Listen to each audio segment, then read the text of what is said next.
Guys, what's going on?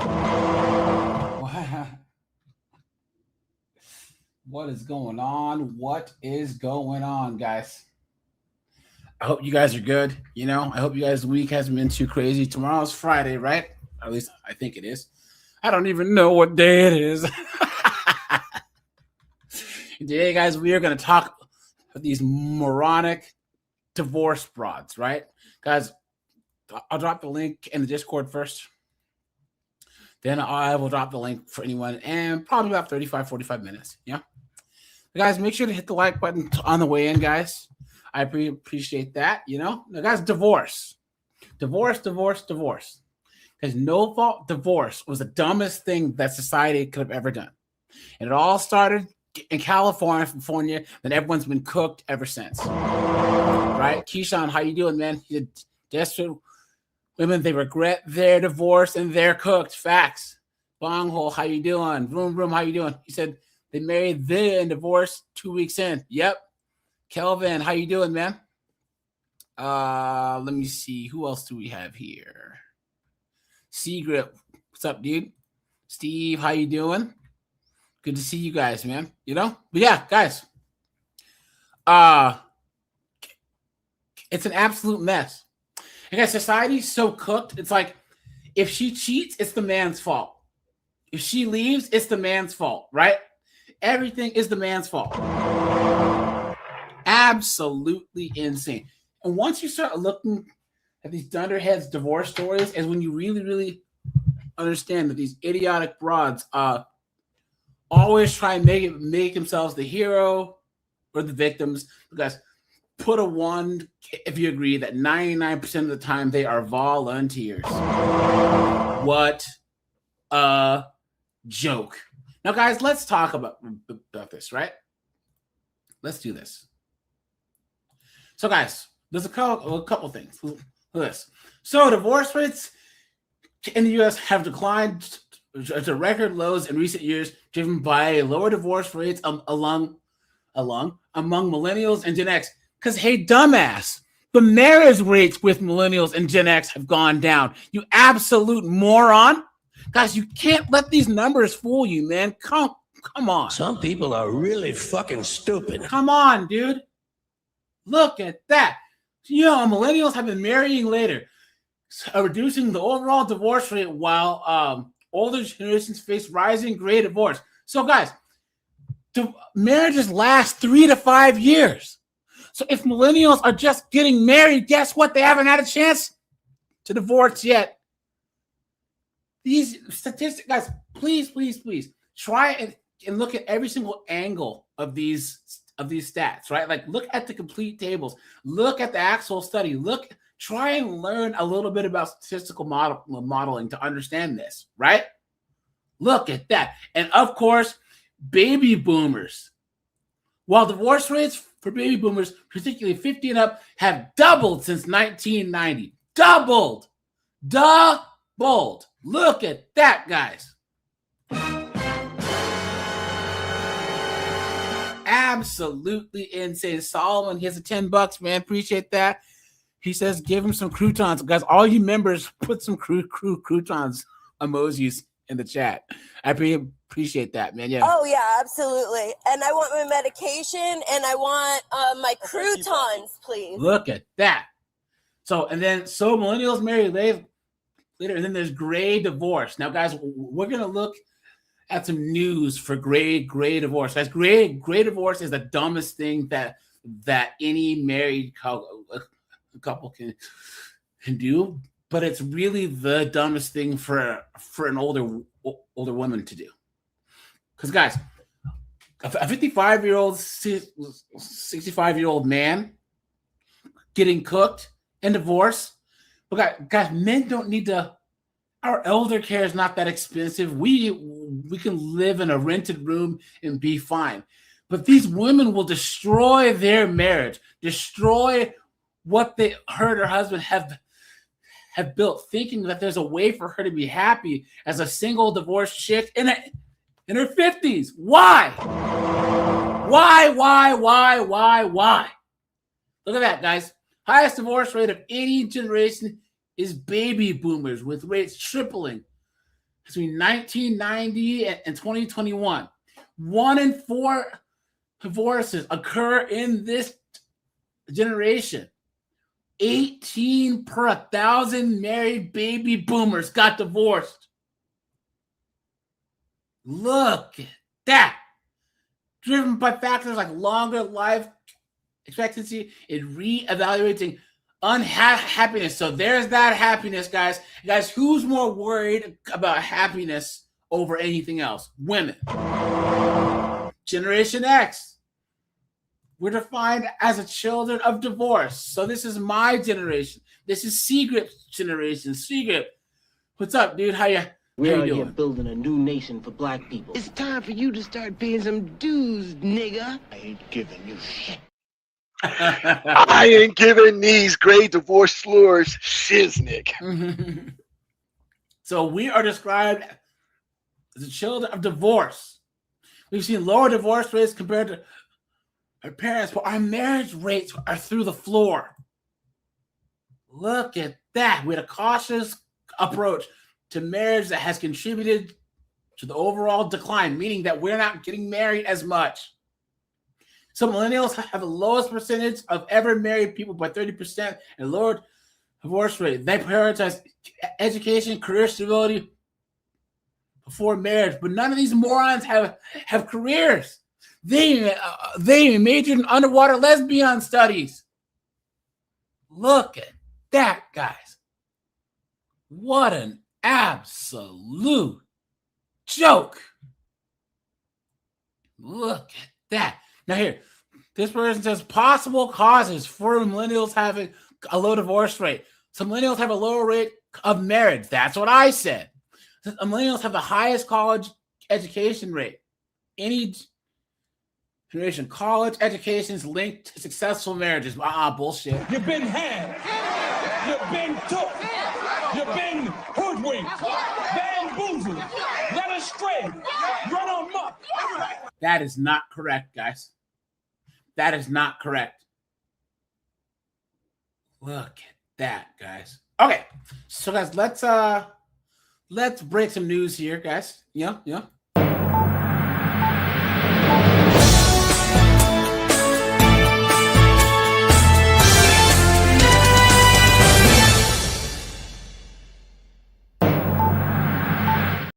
Go. A divorce later in life after decades of marriage is actually becoming more and more common. Researchers say the rate has increased dramatically for people older than 50. In fact, 1 in 10 people who divorce are at least 65 years old. And for couples at that age, what's called a gray divorce can be financially devastating for both. So don't do it. Don't do it. Sit down, hammer out a deal, and move on down the line. I want a divorce. No matter how you say it. I want a divorce. Oh, I want a divorce. Or who says it. I want a divorce. I want a divorce. I want a divorce. Divorce is hard and expensive. And the older you are when you do it, the Guys, here's the thing, though. If you've been with a person for like 25, 35 years, guys, what's the point in leaving? I mean, honestly, like, let's just say you have Grift and some broad, and they've been married for 25, 30 years. He has his retirement, she has hers. You know, they have a house, their kids are growing. Why doesn't she just stay in one room and then he just stays in the other, right? Like, what's the point in destroying everything? Divorcing, going through the divorce, giving all your assets to these goddamn lawyers and judges and all this crap. What's the point? Guys, how many people do you know spent years, either your uncles, your dads, your older cousins, your mentors, all this time building wealth and resources, and then they declare bankrupt. I mean, they file for divorce and they're bankrupt. They have to file bankruptcy at the end. Where did all those assets go? Where did all that money go? Isn't it funny how that works, guys? What a joke. more costly it might be. According to a study by Bowling Green State University, the number of divorces for people 50 and older has doubled since 1990. And for ages 65 and older, rates have tripled. It's very, very tough for couples that have been together for a long time like that to split up their assets. A gray divorce can be especially financially devastating for women. Studies suggest. And yet they're the ones who initiate it. Isn't that funny, guys? Guys, isn't it funny? All of these progressive policies, put a 1 if you guys agree. Every single progressive policy that's voted for by these women affects women the most, right? Isn't that funny? Open borders. You have friggin' Jose and friggin' Haitian Nug jumping out the bushes and lighting chicks on fire and essaying them, right? Defunding the police. You got Nug running up in their houses, right? Transformerism. You got their sports getting taken over. Us guys will be just fine. Julia, how you doing, my friend? Jubilee, how you doing? Vintage, how you doing? Sweet Auntie, how you doing? Guys, Jubilee says, I understand. It's the boomers. Guys, I've said this once before, right? Let's pump the brakes. I used to think that it was so cliche, or might I even say passe, right? To talk bad about the boomers, right? But guys, it's true. This is all boomers' fault. Guys, type boomers in the chat if you agree. It's not all the boomers, but it's enough to where boomers enjoyed the most prosperous 25-year period in the history of God's green earth. That post-war boom, no, guys, it's not all boomers, right? Jubilee, Red Door. It's not, you guys aren't the problem. So, guys, I'm not talking to you, right? I'm talking about these knuckleheads who enjoyed from, was it 55? 50 to 75, right? Was the largest economic boom in the history of God's green earth, right? And just like these companies that are doing really, really, really well, they decide to take stupid risks, or they do things that are okay. Have you guys ever seen like when like Mike Tyson started winning and then he stopped doing what got him to the belt, or like James Kirkland? You see these boxers where they'll win the belt, they're hungry, they'll win the belt, and then they'll completely change up what they did that got them there and then lose. Guys, the boomers benefited from generations of people who were had traditional gender roles. They believed in the family and shame. They said, you know what, to hell with that. We're smarter than all the hundreds of generations who got us through the cough of 1918, World War I, World War II, Korea, the Civil War, right? We know better than all of them. So we're going to do this feminist thing and say that women need to bang all the dudes and go to college and not push marriage back until they're 40 and all this crap. But here's the thing, guys. The boomers could push this stuff. They're dropping acid at Woodstock. Thank you. But then in the late 70s, in the 80s, they still had enough time to get married and do things the right way. So they were pushing for the wrong way until they decided not to. Guys, put a 1 if you've seen Family Ties with Michael J. Fox, where the parents were hippies and then and then the son was a Republican. He was a Reagan Republican. Guys, his parents were dropping acid at Woodstock in the 70s, but then in the 80s, you could still raise a child off of one income. So they could have their cake and eat it too. And then Gen X got cooked. Millennials got really cooked because these stupid ideas that the boomers thought were so good started to spread through academia, public schools, government policy. and we got cooked. Gen X, because I'm right at the end of Gen X, but Secret, his cohort, because Secret's Generation X too. Secret and I, we remember the tail end of the good old days, where there were still housewives in the neighborhood, where you see these guys who graduated from high school and raise a family. You know what I'm saying? Houses were cheap. You can buy a house for $70,000, right? New cars weren't that expensive. You know? We remember that. Millennials, they've never seen that before. Gen Z, they've never seen that either. Cooked. I told you guys the best example of this is Secret.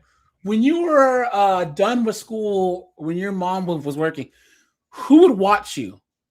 As a matter of fact, my mom was a housewife up until I was a teenager. My stepfather, well, I call him, he's my father. He's the one who raised me.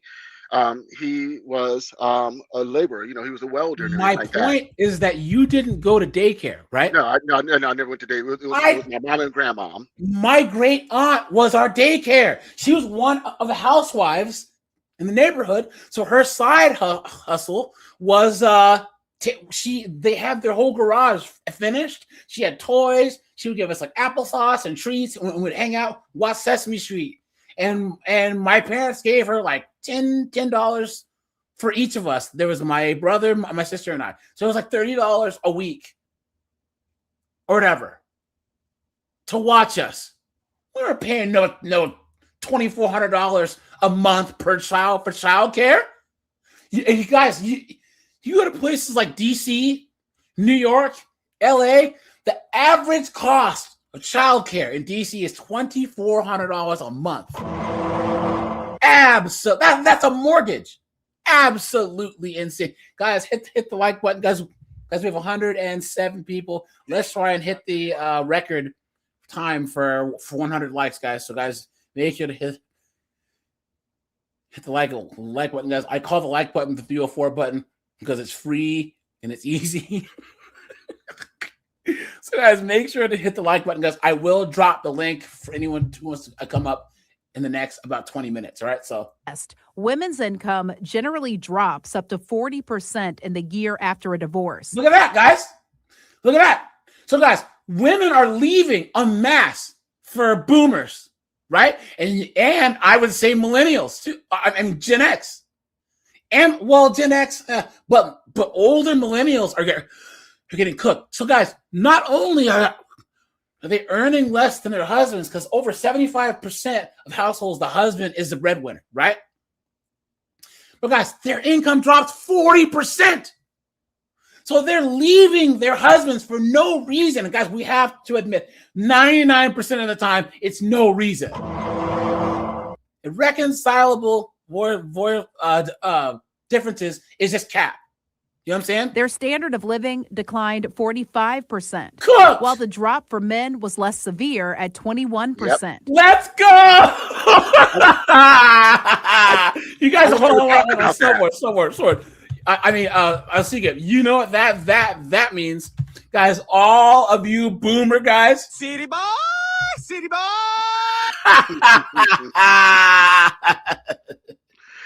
And I see this a lot in my job. I see this a lot. Yeah. Guys, us guys will be just fine. Because here's the thing. The worst part about divorce, guys, I can say, is when men can't see their kids. Because if you get divorced and your kids are older, I mean, as a man, it's not really that big of a deal. I mean, yes, the money, the time sucks, but I think that as far as like making men, self-delete, it's not seeing kids, and that's a young man's game. You know what I'm saying? But these guys, these gray divorce guys, hey, look, you got to sell the house. You got to make the money that you can from that. You rent a nice place or you buy a small place in the country and finally be left the hell alone. You know what I'm saying? So, guys, this is proof right here that men, guys, we're winning, guys. Someone a long time ago had put thing saying, what's the point of this platform? What's the point of the red pill? What's the point of this? Guys, the point is that we're winning, guys. We're winning. We're putting the information out there. There's less simps. There's less guys playing this rigged game. There's guys who are understanding that, look, guys, once again, look at this. Women are shooting themselves in the foot. They're leaving their divorce. They're the ones filing for divorce. Men aren't when they're doing worse. Why would you do such a stupid thing, guys? Why? Why? Because they forget about the structure. So I see this a lot because I work with a lot of retirees, and so for men going through great divorce. Can you tell people just ambiguously like what your job title is, please? Like what? Yeah.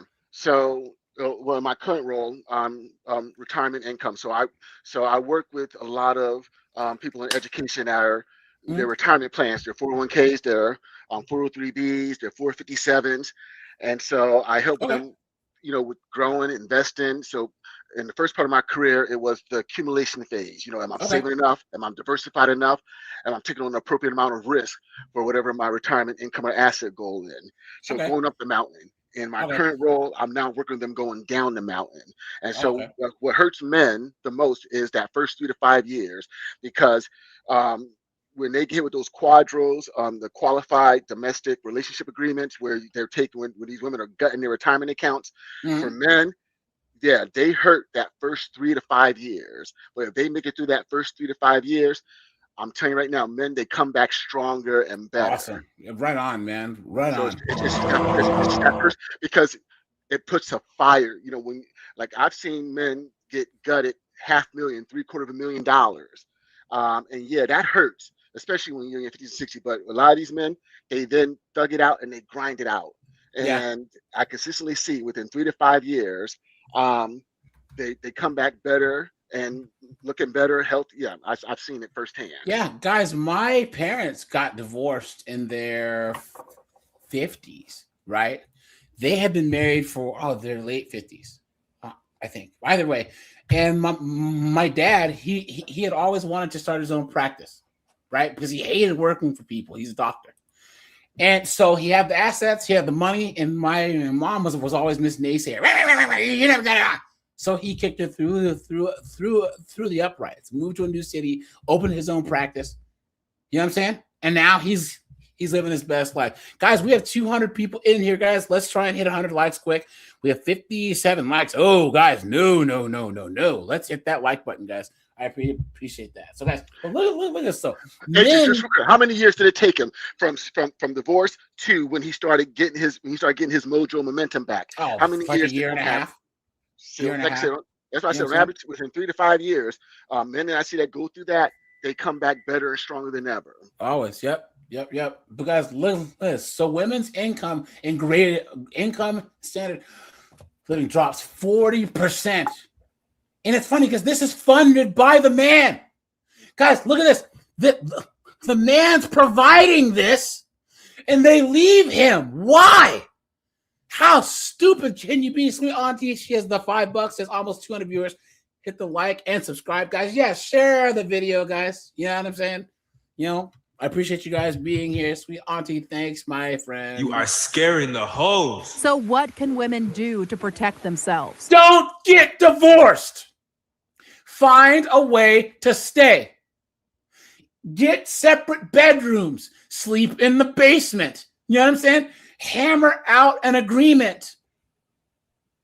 Guys, if these women, guys, put a 1 if you agree. There's an agenda to separate couples. There's an agenda so that these couples go at each other in divorce court and have to claim bankruptcy. So all their assets go to the lawyers, go to the bank, go to the judges. And these women fall for a hook, line, and sinker because they're absolute dunderheads. Why? First, get active in your household finances before filing for a divorce. Know where the money is going. Also, have access to your own money so your spouse can't shut off financial support. And women should invest in their own retirement account. Yeah, right. Guys, 60+% of women have no retirement. What we see most of the time is both of the parties have to start rebuilding their retirement assets. Financial planner Kristen. Guys, women think that the grass is going to be greener on the other side, and then they get over there and realize there's no grass at all. Costello suggests people in this situation contribute any extra money they can to a retirement plan. If you're over age 50, you can contribute an extra $7,500 to your 401k every year. With a few financial factors to keep in mind when calling it quits after 50. Now, if you were married 10 years or longer, you can claim Social Security benefits from an ex-spouse, but Social Security from an ex-spouse, guys. Look at that. You guys see? Someone says, how about don't get divorced? AJ, I want to talk about that Social Security thing. And so, men, there are key. So I've already talked about, ERISA plans and going to your employer and checking on what type of plans you have in your retirement accounts. But with Social Security, there's a current. So if you have been married for 10 years, and we've talked about that 10-year mark in a lot of different situations, because there's some states where that 10-year mark means automatic alimony, but in Social Security, if you've been married 10 years, get divorced, your wife or your ex-spouse can potentially claim up to half of what your retirement, your Social Security benefit once you start claiming. So that's another FYI. So that's another thing you want to keep in mind while you see a lot of people getting divorced at that 10-year mark. They're trying to thug it out. Until they can get that half. And I'm telling you, and here's where it gets more insidious. They then start claiming your benefit so they can delay their benefit until age 70, because the difference between full retirement age and 70 works out to about 25% more. So yeah, it's a conspiracy. It's all about extracting resources. Yeah, yep, that's true. Guys, there's a small group of rich, powerful men who use women and government to redistribute wealth from the rest of us men to themselves. Put a 1 if you guys agree, right? This morning, so-called gray divorce is on the rise. Divorce rates for baby boomers have tripled since 1990. Research at Bowling Green State University finds divorce rates among those over 65 was more than 15% in 2022. It was only about 5% in 1990. So we're going to bring in Colette Fair. She's a licensed marriage and family therapist and also a relationship expert. Yeah, I'd smash with this one here.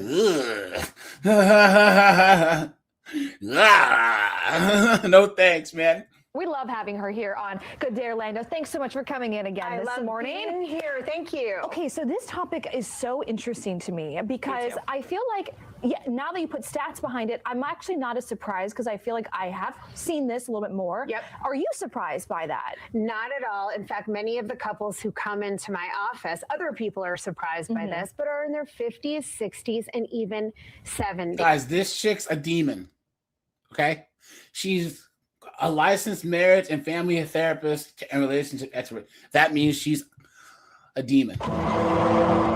How much you want to bet? Guys, here, tell me what percentage of the time that you think that a married couple comes in and she takes the woman's side? In the chat, guys, what out of 100%, what percentage of the time do you think this absolute demon takes the woman's side? 80%, if not more. Someone said 98. 98. Got to leave that margin for error, right? Yeah. Guys, even she has SSRIs. You know what I'm saying? She has the freaking Zoloft eyes right there. You know what I'm saying? She gives the referral to one of her friends. Like, I think you two just each need medication to mellow out, and that will help you. So let me refer you to my colleague.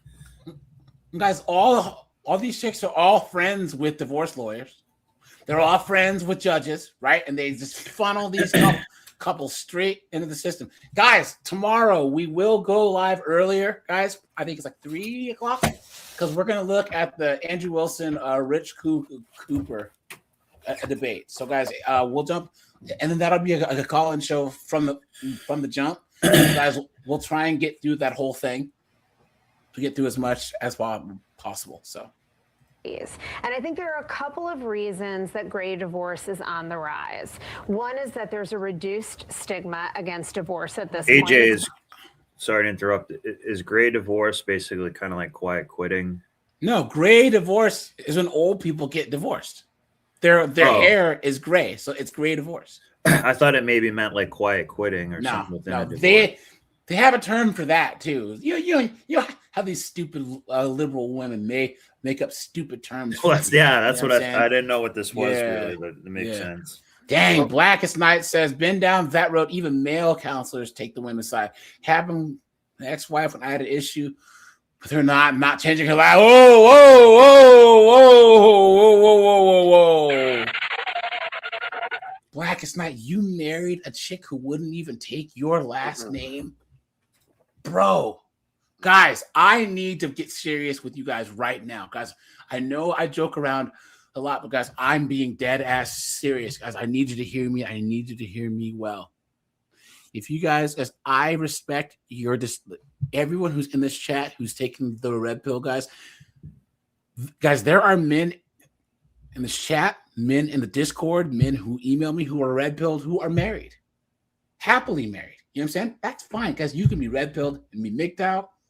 Men minding their own business, single, married, dating, or just slanging it around. Guys, that's as long as you made the most informed decision for yourself, guys, I will support you 100%. But guys, one of the first things that you should ask a chick on the first date even is, if you were to get married, would you take take the guy's last name? If she says anything other than yes, guys, get up and walk away.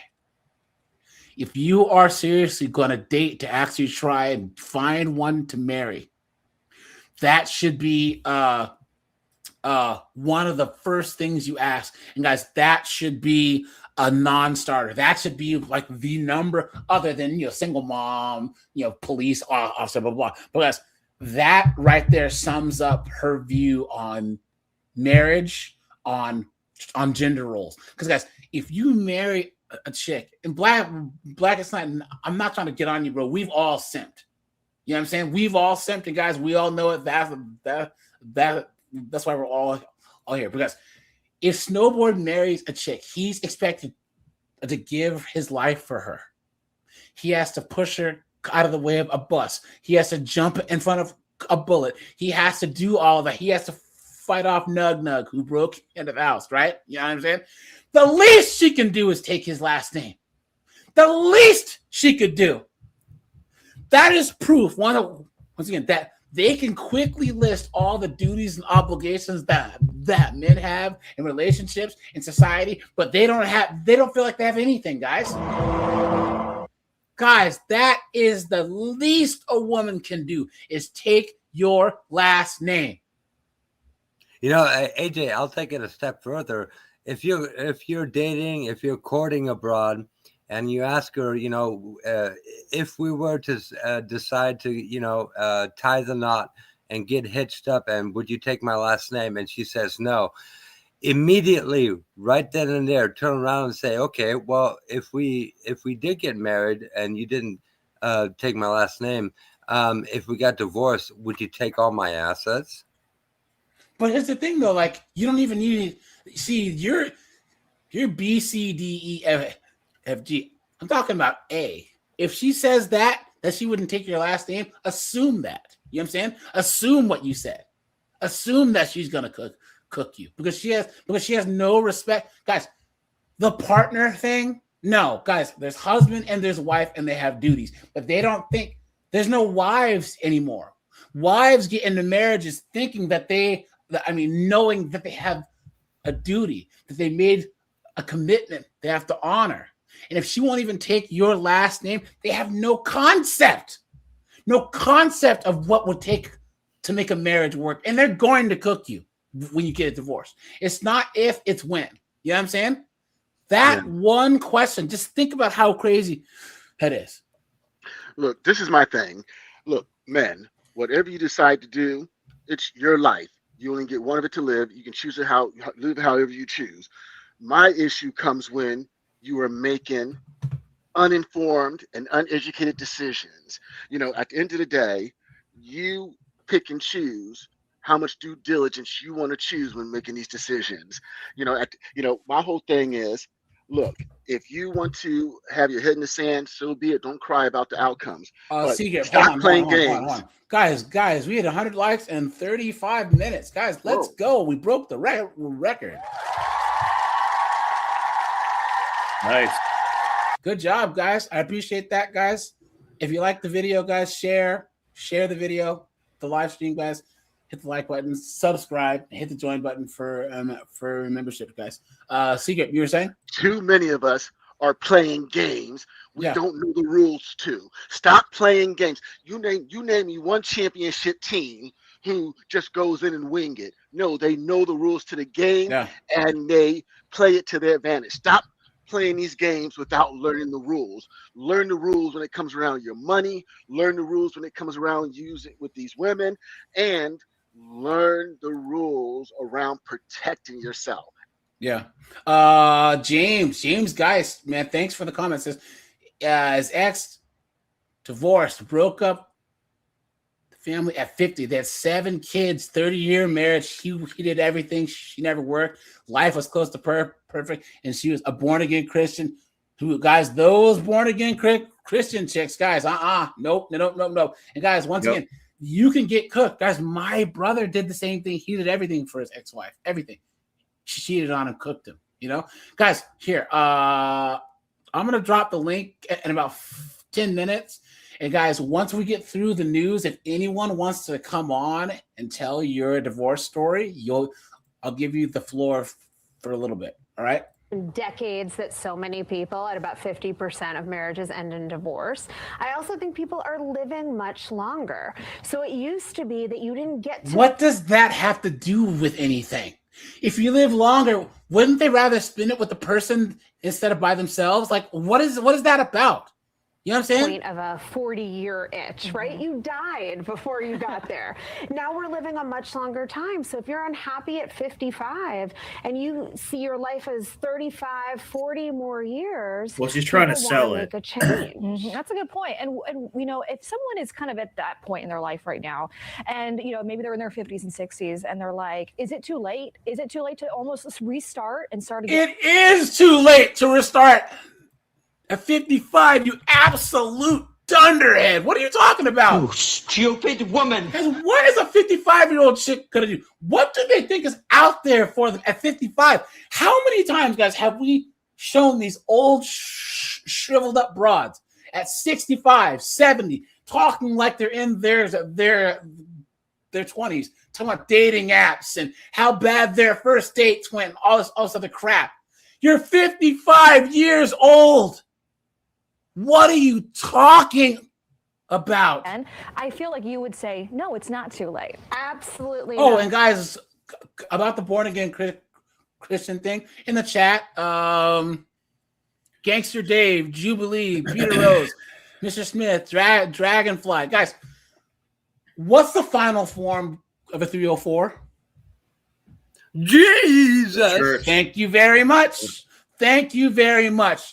The final Super Saiyan form of a 304 is a church girl. Yeah. The final resting place for a dirty, dunderheaded 304 is the church. Yeah. Absolutely insane. I'm 50. It's like that snake thing, that snake head that eats itself. Yeah. It's basically what it is. Horrible. Yep. Best yet. Yes. And there's so much to the lifespan. Plus, we've changed the way we live in our 50s and 60s and 70s. When you look at that old show, The Golden Girls. Oh, yeah. Right? Some of them were younger than I am, but they were styled and living more like... Guys, whoa. She thinks the Golden Girls is like the way to live? Come on. You've been had. You've been took. You've been hoodwinked. Bamboozled. Led astray. Run on muck. Look at that. Hey, sweet auntie. Hey, you know what would be great? Divorce your husband and live like the Golden Girls. That would be great. I would love it. Just living with some crazy old biddies. You could be Blanche. Ooh. I'd be the bitter mom. Guys, this is the craziest thing I've ever heard. Guys, Gregory has $100. Says sorry that he misses some of the lives. Dude, it's all good, man. You know what I'm saying? If you're making moves, guys, I appreciate all of you guys who are here. You know what I'm saying? All you guys in the lives. Guys, okay. You can always play them later, too. Yeah, I need you guys to understand. My channel, guys, I get more viewers than people who have like 3 times as many subs as me because of you guys.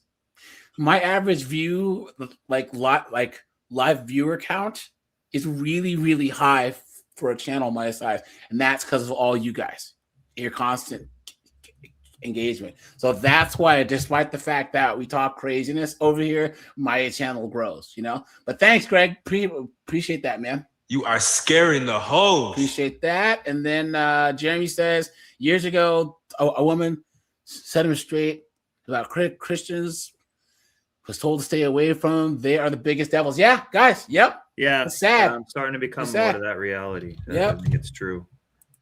I appreciate that, man. You know, I'll give you they're also sheep as well. Yeah, in they their are. own right. Big, Guys, like the but original it's not. sheep. It's the women and the fact that the tradcon pastors and preachers, they shame men into not having standards. A man of God will take on this woman and her bastard churn. A man of God will marry this 304 who was just on OF and has the hurt dirt. Clown world. What a joke. Grannies, right? Nothing wrong with that, but that's not the way most of us are approaching life now. So I think that people also are expecting something more from marriage than in generations past. Why? Why?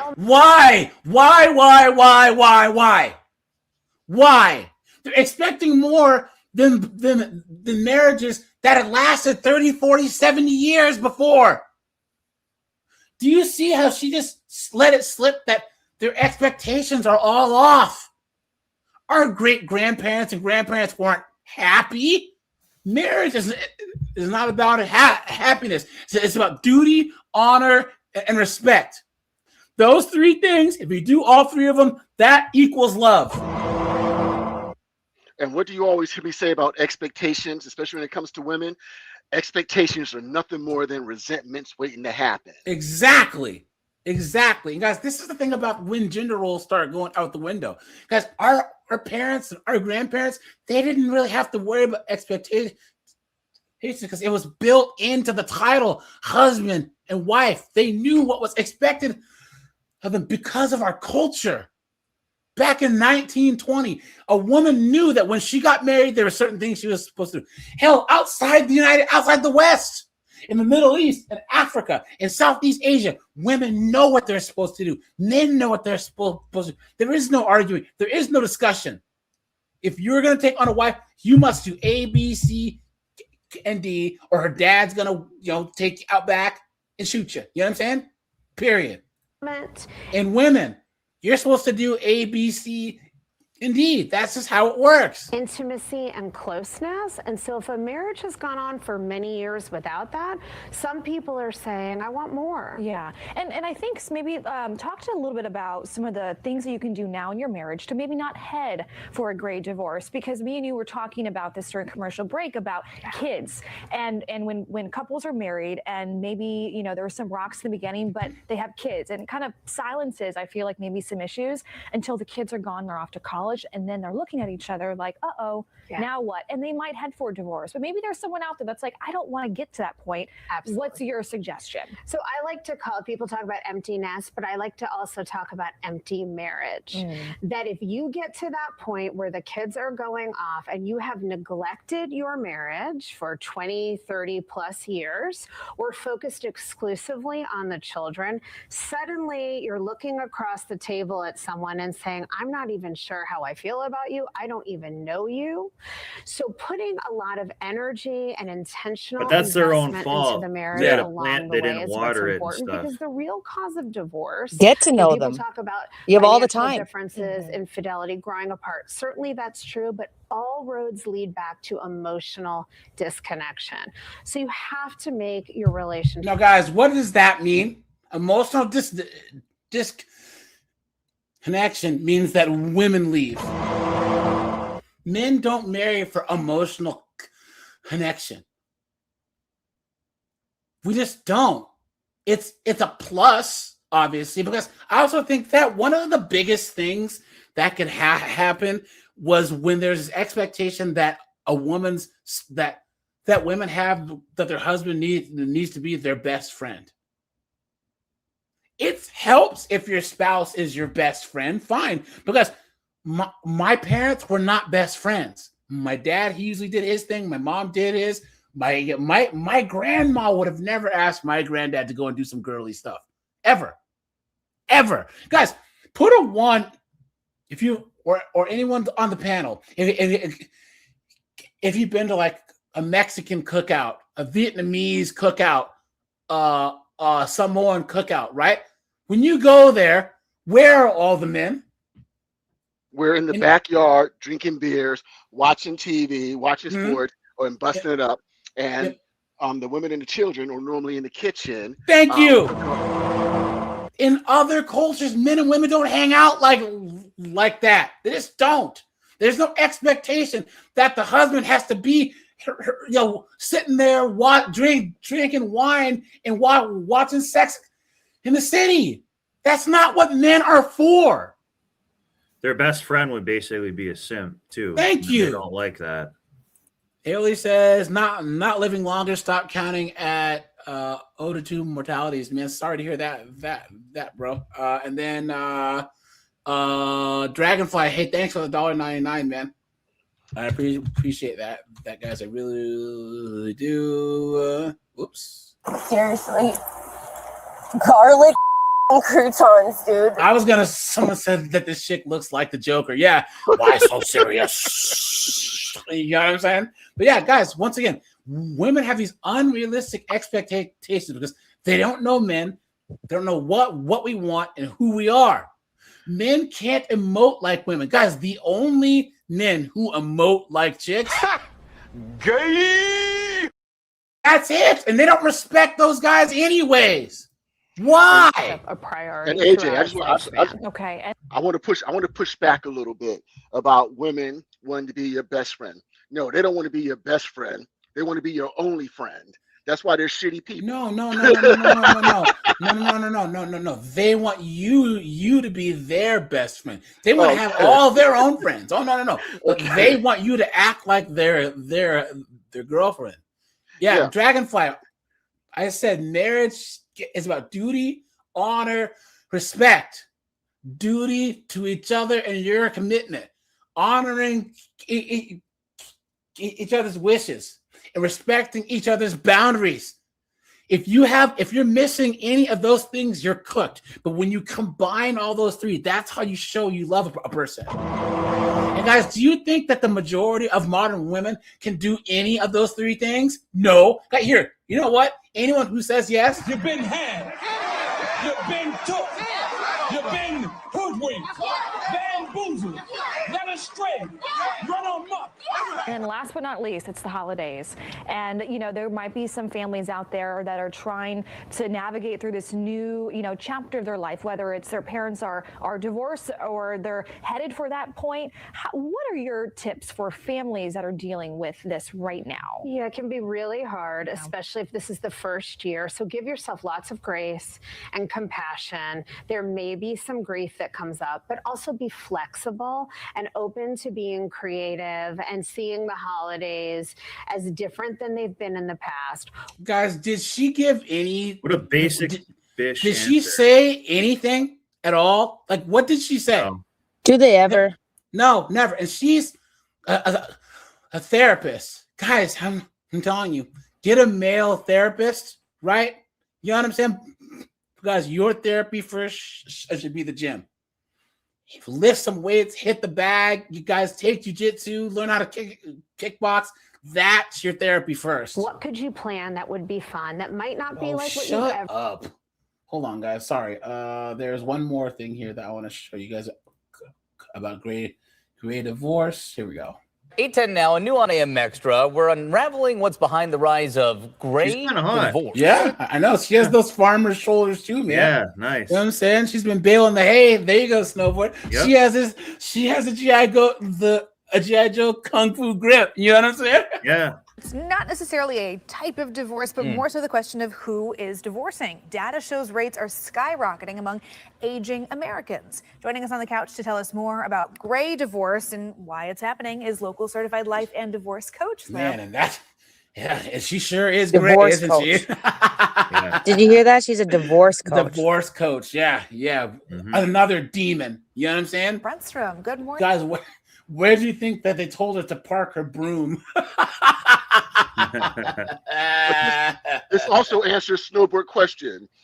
Gray divorce, they got it because that's usually the color of their pubes by that time. Facts, yeah. James, man, thanks for the membership, my friend. I appreciate that. Thanks for the support, my brother. Guys, Sunday. I can already tell this guy's going to be a total simp in the middle. Yeah. Look at it. You know? Yeah, he just Sunday, guys. Calling all Canadians, man. Guys, we're gonna do Canada's Cooked on Sunday at 9 p.m. Eastern Standard Time. So, guys, any of you Canadians, you know what I'm saying, or anyone who's been to Canada, whatever, they're so cooked. Good morning. Thanks for being here. Awesome to be here. I'd never heard of the term a gray divorce. So what exactly are we referring to here? So we're referring to anybody 50 and over who's getting divorced. So it's rising. It's risen about 105% in the last. Wow. Yeah, a lot.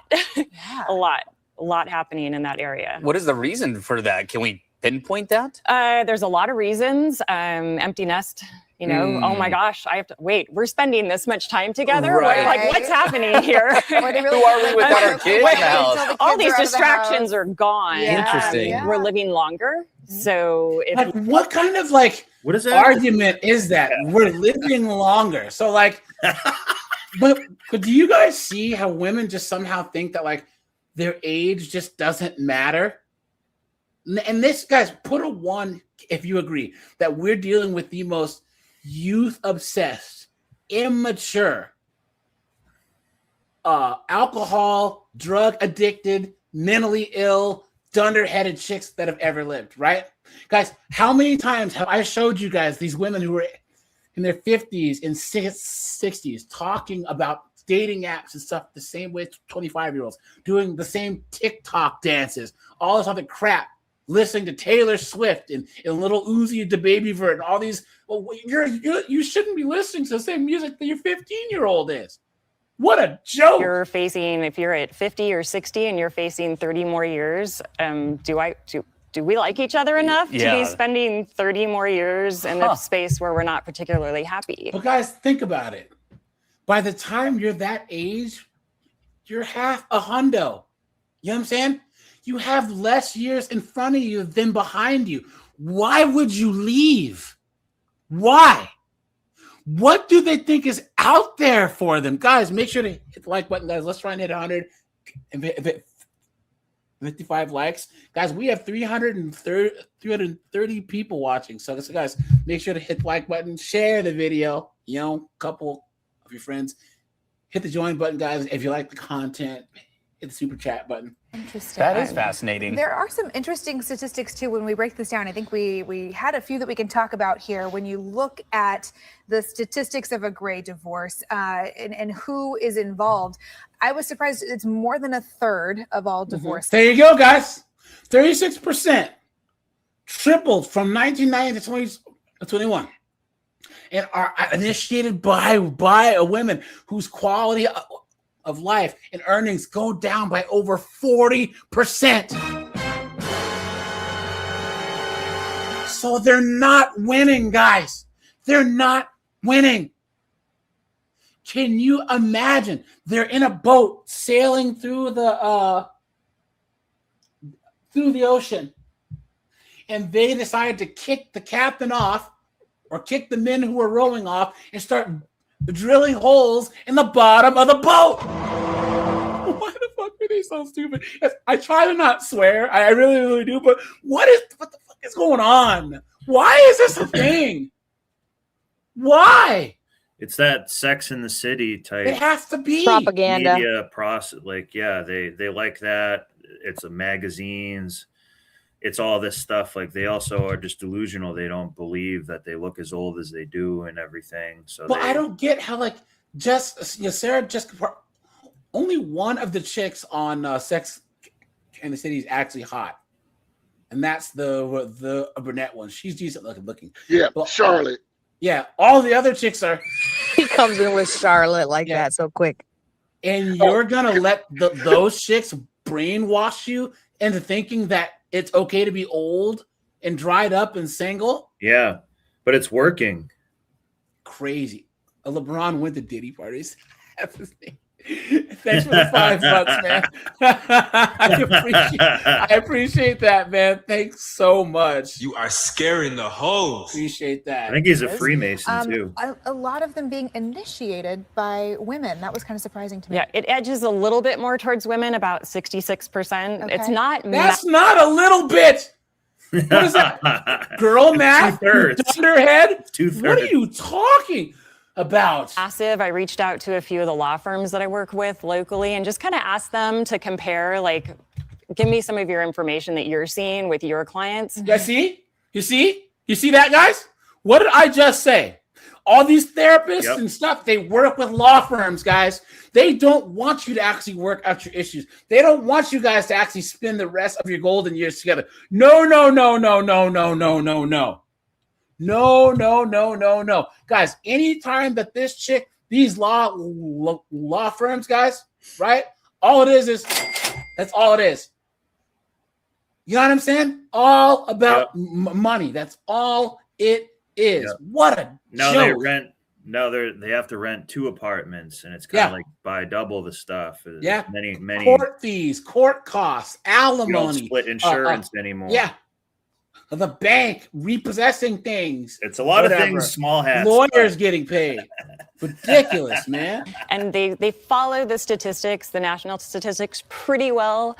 A few more women, and I think that's because women are more financially secure than they have been. The numbers are fast. Wait. Isn't that funny? Guys, whoa.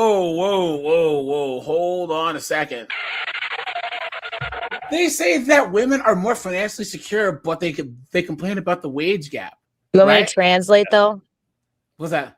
They have more access to money. It doesn't mean they're more stable with it. Well, they have more access to debt. That's the issue. Correct. Imaginary money. That's just the thing. Yeah. You know what I'm saying? Guys, women are not doing better. They have more debt than ever before.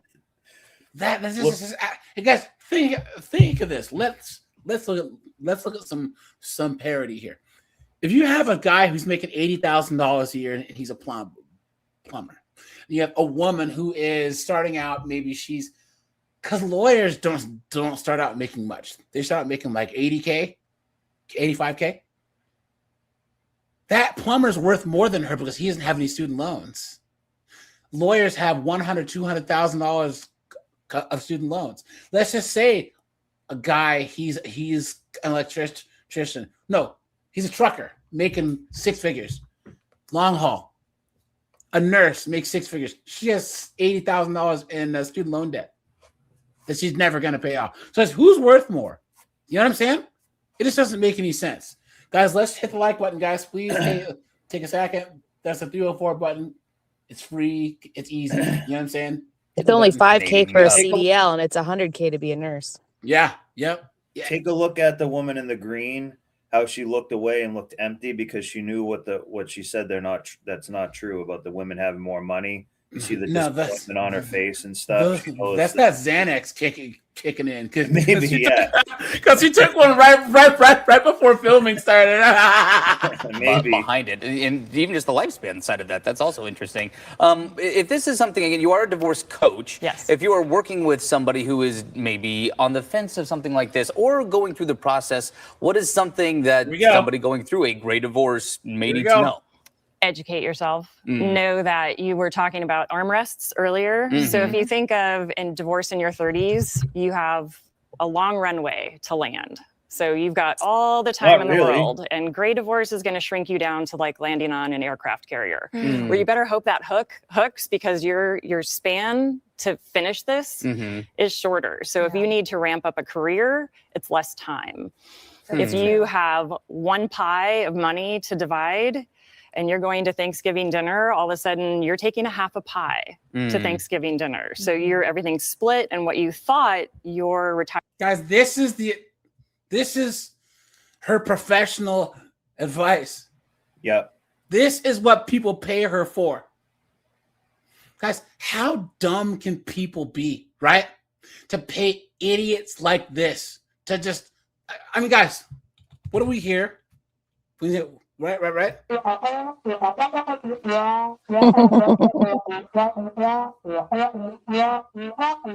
Come on, man. What are you talking about? What was going to look like is now financially probably half. So considering that going forward, so knowing before you decide, is it reconcilable? Is this fixable? It's almost always communication is at the base of everything that goes sideways. Can you fix that? If not, and you want to move forward, get your certified divorce financial analyst. Get a coach that you can work with that is confidential and not going to Exactly. gossip and spread all the rumors. Like make those decisions, what I call a whole body decision. Your mind, your gut, your heart, everything in line to have no regrets. So if you go forward with this, your future is going to look a lot different than what you planned. It's interesting. Yeah, we do see with adults later in life, it's never too late to put yourself first, obviously, but there are some very different financial considerations when you're at that stage of the game and a little closer to retirement. Well, it's all great things to think about. We appreciate you being here. Loved being here. Great discussion. Thank you for that, guys. Now, guys, here we go. Guys, I did drop the link. Guys, anyone who's coming up, guys, we'll have a 5 panel member limit, guys, because anything past that, and it gets hectic. Yeah, imagine being married, asking for a divorce for a specific reason, and then regretting that shit later. Okay, so there was this woman on TikTok who made a video about her friend. So her and her friend went out recently, and her friend was married for 11 years to a man that she thought they were going to be together forever and ever and ever, because they were just a super cute couple. They had a really good dynamic, and they got along really well and never had crazy issues, right? So but she's not divorced and has been divorced for 3 years. And so she asked her why did you end up, getting divorced? And she said, well, I am the one who asked for the divorce because I got bored. She said the relationship got really boring. She was a stay-at-home mom. All he did was work. And they were well off. So this guy is putting in a lot of hours and a lot of, work time. So that way they can live the comfortable life they were living. Okay. He paying all the bills. So she said she got bored always being home, taking care of the kids and not really having them time or doing like spontaneous fun stuff. Well, she would tell him about it and he would try to take her out and try to do stuff, but it just felt like it wasn't enough and it wasn't the same for her that, like it used to be when you're in a fresh relationship. What up, bitch? It's been 11 years. Spice it up. You do something. Anyway, so she asked for a divorce. He gave it to her and she's been dating for these past 3 years. And so we all know what dating means, right? You know what I'm saying? Because she's probably older. That's letting Gavin and Nug shoot up the club. You know what I'm saying? Hopefully the kids are out of the house so that they don't hear Gavin. I mean Nug. Yeah. At 2 o'clock in the morning, surprise attack. How you been, man? He said this is why he's unmarried at 47. Thanks for being a member for 10 months, man. I appreciate that. Appreciate that. And by dating, for the last several years, it means she's been getting dick down, dick decimated, dick destroyed, and then finally dick dismissed. Yep, that's true. That's all it is. Her, how's it been? How's the dating life been? Okay. And she tells her, honestly, it's been trash. It was fun at first, but now it's not fun because I'm looking for something serious now, and no guys want to take shit serious. All they want to do is have fun, right? Club, bar, let's go out, let's do this, let's travel, let's do that. Yeah, but that's what you wanted to do. Go. And that is what she wanted in the beginning, but that's not what she wants now, 3 years later, right? Whoops. So now she's like, I want to get serious with someone, and I want someone to help me with my kids 3 and years. help me. And I don't fucking know. 25 dudes later. She wanted to be a stay-at-home mom again, okay? What she wanted was her old life that she chose to give up for some fun, temporary fun at that. And the herp derp and the high five. Right, so she left this good-ass man for bullshit just to regret it. And he has been now in a relationship for 2 years of the 3 years they've been divorced. So a year he took to himself, then he found someone, and he's been with that person for 2 years. She has now moved in. She is now living the life that this woman once was living. And she herself has 2 kids, so he's helping her with her kids and his kids. And she's kind of like offended by that. Shorty, you gave him up. He got every right to be happy. And he was a good one because somebody cuffed him up real fucking quick and knew how to keep him. So that's how it always goes. What these chicks don't get is if they're with a guy who checks their boxes, he checks a lot of other chicks' boxes too. And if a man is divorced and has kids, that's that what is it called? Selection, where chicks see pre-selection. Yeah, they see that a guy's been chosen by another chick. I mean, got married and had kids. Like, oh wait, he must be worth a damn. He must be worth something. You know what I'm saying? What a joke. And it's the opposite for women. You must not be worth a damn if you've lost it all. Yeah. Yeah, definitely. You guys remember this chick? So you guys remember her? So I'm ordering old fashioned dirty martinis and these bars. Then we're going out to steak dinners with my coworkers, and we're ordering expensive bottles of wine. And this is a chick who had the husband who was really did whatever I could to. This is the Interstellar song, so I think that this is a copyright. Because she was married and then divorced her husband because she wanted to live the corporate life, and then she became alcoholic, and then she tried to get her husband back. Wait, she tried to delete him? No. She tried to get him back after she got clean. Guys, let's try and hit 200 likes as we have 300 and something odd people in here. Well, AJ, she's just not clean. She's also born again. Yeah, I know, right? You know what the biggest regret of my divorce was? Letting the divorce dictate what I did. Now, guys, stop it here, because you notice these chicks who get divorced, they make being divorced or the process their entire identity. It's the same thing with being engaged, pregnant, or being a bride, or being pregnant. Thank you, Snowboard. Yeah. They want to always play the victim or be the hero or be the center of attention based on something that they didn't accomplish, obviously, by something that happened for them, right? Think about it, guys. All of the things that women, it's like a woman, like what did a woman do to get pregnant other than just lay there? Honestly, right? Like all it takes for a woman to get pregnant is a guy, and that's basically it. You know what I mean? Like I've also seen it where they've faked diseases and cancer and stuff like that just to get to actually get donations, but also to get the attention. That's what they're doing with mental illnesses as well. The self-diagnosis of them. It's like, okay, like if you did have the diagnosis, why are you telling us about it? Oh yeah, to get attention. There's nothing worse than these chicks that are in therapy or all that stuff, and then they think that they can diagnose everyone else in their life. My therapist says, like, you're not a therapist, you dunderhead, and I don't even trust your stupid therapist. What are you talking about? Or about the first 8 years when I started it. I literally let The court system, filings, the motions, the attorneys, the judge, my ex, all the bullshit associated with him, and everything wrapped up in the divorce. I let that shit consume me so fucking much. It is my number one regret. My self-esteem was so low during those first 8 years. 8 years. 8 years, guys. Look at that. I lived and breathed trying to kiss a man's ass who hated my guts, who was always going to hate me, just so I could come across that our co-parenting journey was okay when it really was not. It was a sham. Did you guys believe any of this? Well, I've been listening for 8 seconds. Now I already hate her. It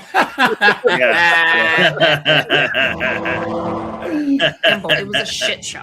And I literally tried everything I could to make it perfect for my kids, when in reality, I was only causing more problems because I was showing my kids that boundaries don't matter, self-worth wasn't important, and that I could just, let someone fuck me up with their words. Don't be me.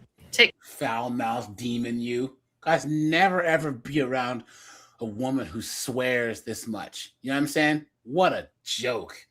It's funny to post how I'm feeling because, wow, the highs are great, but the lows are really low. In 1 month since I moved into my apartment, and this is my second week on my job, now that things are quiet, I'm finding myself reflecting a lot. I just feel so painfully uncomfortable. Of course, I'm questioning everything. I'm really trying to force myself to remember how bad things were and how bad things got repeatedly for me to get to this point. I think I'm just having a really hard time being back at square one. Not cry. I cannot afford to buy more eyelash serum right now. Being a wife, being in a relationship, it feels so natural to me. Like putting myself out there, being single, dating, doesn't at all. That I think. So why'd you get divorced? You got your head. Guys, think about our grandmothers and our great grandmothers. They dealt with men who had to spend years away at war. Right, their husbands would die in like industrial accidents. They had children who would die when they were born. You know what I'm saying? Like they dealt with some serious stuff, man. And now we have the freest group of women who have ever lived with the least to worry about. And they whine and they moan and they complain more than anyone else. Come on, man.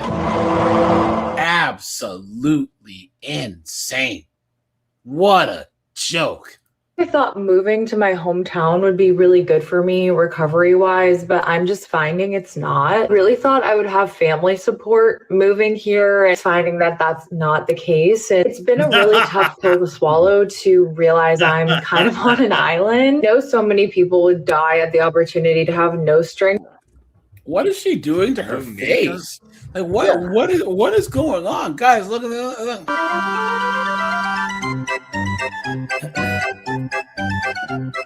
Like, what is going on? You know why she's putting those on? To give me a blue job. Oh!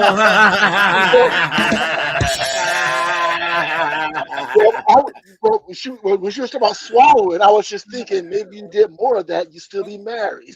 Oh! Yeah. How about you swallow your husband's pride now and then? Oh!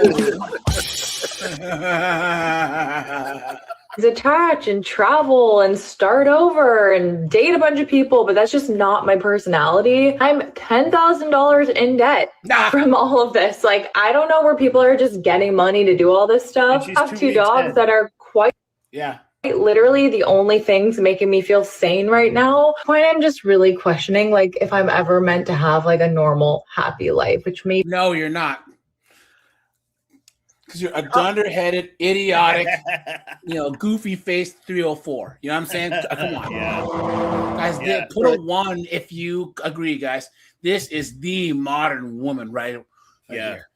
You know what she did to her marriage? So cooked. She's so cooked, she doesn't even realize it. Yeah. Guys, like these chicks, it's not even hope. It's just, it's what's the word that's like past delusional? You know what I'm saying? Like, psychosis. Yeah, that's what it is. They're mentally ill. Who was saying something? I was going to say, you want to know what she did to her marriage? She blew it. Oh! I just didn't know white people came that white. Come on, like, Like she's so white that snowboard wouldn't even mess with her. Look, I need a little bit more melanin in my women. He sounds dramatic. I just feel like the things that come really natural to other people are just so hard for me. I feel like I'm not asking that much. Like I just want a normal life. I want to have kids. Want to be married, and it just feels like that's not in the cards for me. It's just really interesting because I feel like the swings of emotion with this have been so drastic. Days like today where I feel dead inside, like I'm crying all the time. Yeah, that's from the Zoloft. You guys see those SSRIs? You know what I'm saying? Mm-hmm. Yeah. SSRIs. On TikTok, and now my eyes are Lexaho girl. Yeah, the Lexapro just like dead again. Multiple people in my life have told me I'm icy, and I'm just like, literally, what do you want me to fucking say to that? If you're feeling like me at any point, I just encourage you to go through my divorce playlist and look at any of the comments from people doing that on a regular basis, and you guys have helped me so much. I don't know, I just want to be honest today because, again, like a few days ago. How are you whiter after makeup? Divorce playlist. Her name, or else I go to her page, and leave her some unsupportive comments. I was feeling pretty good today. I feel horrible. Yeah, so she realized she had it good, and she threw it all away. Now she's not going to say that she was wrong, even though she was. So consequences. You make choices, you got to deal with the consequences. What are you going to do? So then this happens. She has another one. Hold on. Oh, wait. Oh, sorry. It's funny to post how I'm feeling because, wow, the highs are... Divorce. Yeah, she promotes divorce. That's the next step. It's easier at the time to bring everybody down with her rather than look at what she's doing. And that's why our space, guys, put a 1, if you agree, is superior. That's why we will always win. Because, guys, we aren't like these knuckle-headed broads online who will just they'd rather drag everyone down to hell than actually see people do better. You're crabs in a bucket. Yeah, we don't want you guys to make the same mistake as us, right? Guys, a lot of us have made some dunderheaded decisions in our youth. And we want all you guys that are 19, 20, 21, 22, 22. We want to see you guys avoid the same mistakes that we did. So by the time you guys are our age, you're 10 times past where we are. We aren't trying to compete with the younger guys. And we all know that women like Julia, Auntie, Red Door, anytime that they try and say anything to these modern women, all of a sudden it's, how dare you, right? And especially if they push the issue, right? Then it's, I'm gonna kill your bitch ass, bitch. Hold on, guys. She had another one that was I'm honestly really sad right now, if you can tell. That's like the weirdest thing about grief is like, didn't cry for 2 days, was good for 2 days, and now I'm by myself, and it's just like the hurricane, like it's here again, it's the tsunami is back. Like it's just so hard, and like I'm frustrated because I got my whole world got disheveled, and I feel like he has moved on, and he is healed and moved on and doesn't care about me. What's he supposed to do? Yeah, I don't She's want holding him the to come back shovel, into my asking life, how it all happened. It still just sucks, I can't imagine. Thank you guys for sharing stuff, like stories that you've gotten through this, and guys, we will go to top that thoughts page next because he's my favorite YouTuber. You know what I'm saying? He stopped making videos again, but guys, he's the hero we all need. It's funny to post how I'm feeling because how did I know it was time to end my marriage? Number one question from women in my DMs. I'm gonna get into some pretty heavy topics in this video, so just a trigger warning. I'd say about a year before I requested a separation, started to feel my sense of self slip away. Having disassociation. What does that mean? I started feeling my sense of self slip away. You absolute dunderhead. You stupid woman. Guys, hit the like button. Well, guys, Guys, let's try and hit 200 likes as we have 275 people. Guys, hit the like button, hit the like button, hit the like button. Guys, we will be live tomorrow at 3. We'll do an earlier live tomorrow. That'll probably last a little bit longer than usual. And guys, hit up my merch store too, guys. I have a merch store. You go to my videos, guys, and it's right below the like button. We have shirts, mugs, all that other stuff. So who was saying something? I was. If she wasn't just such a vapid consumer, and like she doesn't really have a sense of self. A lot of these women don't really have a sense of self. It's brands, it's bullshit, it's the next Instagram trend, it's drama. They don't really have hobbies. They don't read. They don't know. It's because of the hive mind. Yeah, that's a problem, and that's what we're always going to run into, because the more of the media programming and stuff that becomes their it's an installed personality. Yeah, they don't have any real personality. That's why. So really, she should have been discovering her personality in herself, not. But here's the thing: losing it. If she was a feminine asset to her husband, that would be her sense of self, her identity. Yeah. The fact that she was building, like helping her husband, conquer the dragon. You know what I'm saying? Bring home the bacon. You know what I mean? You can find quite the identity in being the support system.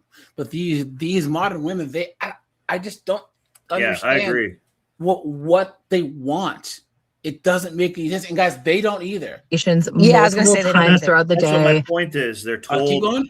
Oh, hold on, Auntie. You said what now? I was going to say you can't figure it out, because you're right. They also don't know what they want. Yeah. That's why they're told what they want. And exactly. That's why they believe that's what they want. They have nothing filled in the back end for themselves. Yeah. Well, they do have some stuff filled in their back end. Come on. Oh, I set that up so still nice. Not fulfilled. I set that up so nice. You got the alley oop over here. But guys, here's the thing. Put a 1 if you guys have heard them. If you guys have heard the saying, comparison is the killer. Thief of joy. Happiness or something, yeah. Of joy, yeah. Social media has turned that up times 1,000,000. Yeah. Guys, trust me, like some of the people that I've met since being in social media, like I know some larger creators, guys, people aren't who you think that they are, right? Like we can sense who the authentic people are, right? Like, but there's people out there who are in the fitness industry, the fashion industry, these lifestyle sales. It's all cap, guys. It's all cap. You know what I'm saying? All of it. They portray themselves as having this perfect life and this perfect relationship. Blah blah blah. Guys, I would even say, because this is common knowledge. The happier you are as a couple, the less the couple posts. Yeah. The happier you are as a person, the less you post online. Shit. You know what a really happy couple is? One that doesn't have social media at all. That's true. That's absolutely true. Yep. Started having extreme senses of deja vu. Since learned through therapy that it can actually be a sign of anxiety. And I think I just didn't recognize it in my body because I just didn't want to acknowledge what was happening. I'd be driving around the Bay Area, a place that I have been wanting to leave for so long. I remember I would just have these moments in my car just being like, what are you doing?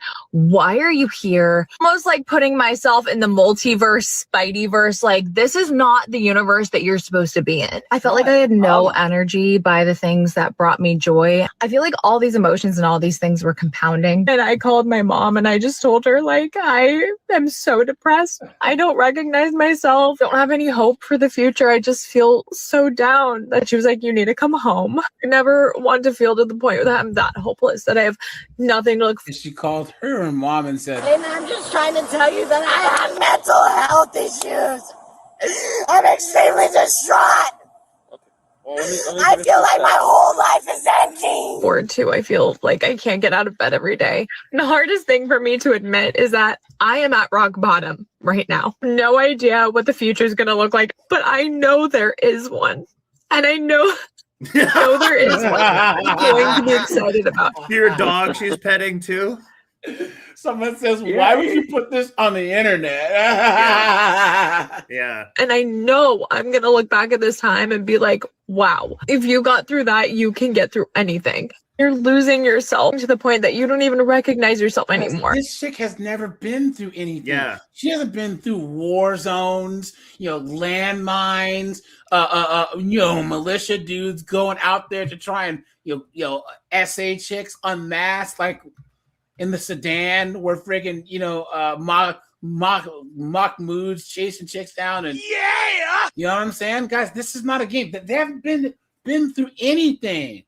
Makes sense to start questioning if this is the path you want to. So if you notice, there's a pattern to this, right? And it's the evidence of I should have broken up my family, I should have divorced is my feelings, and my feelings change all the time. And then I use my feelings to validate my feelings. There's nothing like objective. None of these broads is saying, I wanted to have 2 children and I wanted to have a house here, or I wanted to do, there's no actual goal that they're aspiring to. It's like my sense of feeling of myself was going away. And What I've noticed? Reason to destroy my family. I've noticed that men's intuition overrides their feelings and females' feelings override their intuition, almost to the point that their intuition is just completely downtrodden to the point that they don't utilize it. Yeah. That's why Guys, I like the violent guy. Yeah, that's true. When their gut feeling is saying, no, don't do it. Yep, that's true. Now here's the But thing. also, a lot of this... Our intuition can be overridden by that gawk. Hot chick, yeah. Because guys, we all know that we have standards, but guys, when that 9 or 10 lays it down on you, like, why am I dating a single mom? Dang it. Or I know this chick has freaking Zoloft in her medicine cabinet. Why do I keep coming back here? But that gawk 5,000, man, it messes up your judgment real fast. You guys remember? Did anyone watch Game of Thrones? Yeah. You remember when Joffrey died, and then Marjorie went to Tommen's room. Exactly. Her grandma was like, "Hey, yo." You better go to his room quick and lay that gawk down on him. It's just exactly what she did. You know what I'm saying? And then she ended up being the queen again. You know what I'm saying? That's the power of that gawk, man. Seriously, So. Yeah, AJ, I told you those issues I had in private. but that's why I developed my rules. I'm telling you right, man, you need a code. You need standards. I'm gonna say my rules protect me from myself. Yeah. Hold on, guys. If it's not, guys, here, let's go to my favorite channel, as usual, guys. If you guys are not subbed to HL Talk That Thought, guys, go over here, drop him a sub. Yeah, he's one of my favorite channels. Yeah, guys, I don't know how he can do it. He sits there and he goes through all these broads TikToks, like the whole story, and somehow he finds the whole story. Guys, the amount of patience that this man has. Whoever you are, bro, I need you to understand that you are a hero, my friend. The service that you do cannot be measured. So easily. So I just want to know if I'm crazy. Look at the 7 head. Yes. Yes, I know. I was going to say that's no more. Nice, yeah, man. And I think he's created 3 stories. Like she literally 3 stories of her. Like he's been following her for a minute. Oh, really? Okay. Yeah. I am, but Welcome back, family. Oh yes, my friends. Our selfish mother of the year just posted more updates on how much she feels so small after her husband replaced her. For those who haven't watched the first 2 parts of this story, the link will be in the description and pinned to the comment. Now let's enjoy some more tears of regret. it just doesn't feel good to be replaced so easily. And I always knew that I could be replaced because every wife, mom, whoever you are, even men, everybody is replaceable. And you don't think you are until you are replaced. And for a man like my husband, my cooking can be replaced by a chef or delivered meals. My cleaning can be replaced by a cleaning lady. My love can be replaced because she doesn't want it. Look at guys. What would possess her to put this on the internet? Like, guys, here's the thing too. Narcissism. A feminine asset is more than just these things. That's what women have lost. You know what I'm saying? They don't understand that a true feminine asset, a man will take a bullet for. A man will conquer a dragon for. You know what I'm saying? And these modern women boil it down to usually just sex. That's all they have to offer. You know what I'm saying? How do you do it? AJ. How do you keep it? So with my ex fiance, I said to her, I literally told her, I can replace you a whole lot faster than you can replace me. That's true. Good luck finding a man that would do for you what I have done for you, willing to marry you. Also, good luck finding it. I'll replace you faster. And I literally had her replacement. But the funny story about it is a year later, she done had Nug's baby, got knocked up. And she was trying, and so she was trying to get back with me. And by that time, I was dating a chick in med school. And this chick, and so she was trying to get back in my life, and she was willing to be a side chick. And I'm just thinking, damn, you went from fiance to now you're willing to be demoted to side chick. Yeah, that's how it works. It's true. And a lot of these 304s are actually happy. They would rather be the king's side chick than the mason's wife or the rancher's wife or the peasant's wife. It doesn't make any sense, man. You know? Together in front of your kids and pretend like you're not falling apart and like your life is not over. So if you have any advice, I'll take it. Okay, bye. This woman is really realizing that she was not that special after all. She really believed in her core that she was irreplaceable until it happened. This is exactly how many modern women think, and that is the origin of the problem of modern relationships.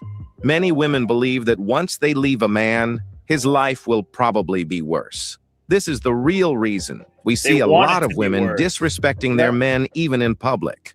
Guys, never let a woman think that she cannot be replaced. Once she gets too comfortable, she will not feel the need to make any effort in the relationship, and the relationship goes downhill from there. They only realize how much they messed up once you leave.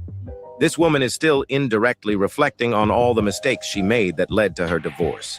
In this next clip, she proves and accepts once again I'll be right back, guys. That she is really crazy, while remembering when her ex-husband was trying to work on what he could improve to make their marriage better. Good morning. I have a question for the married women today.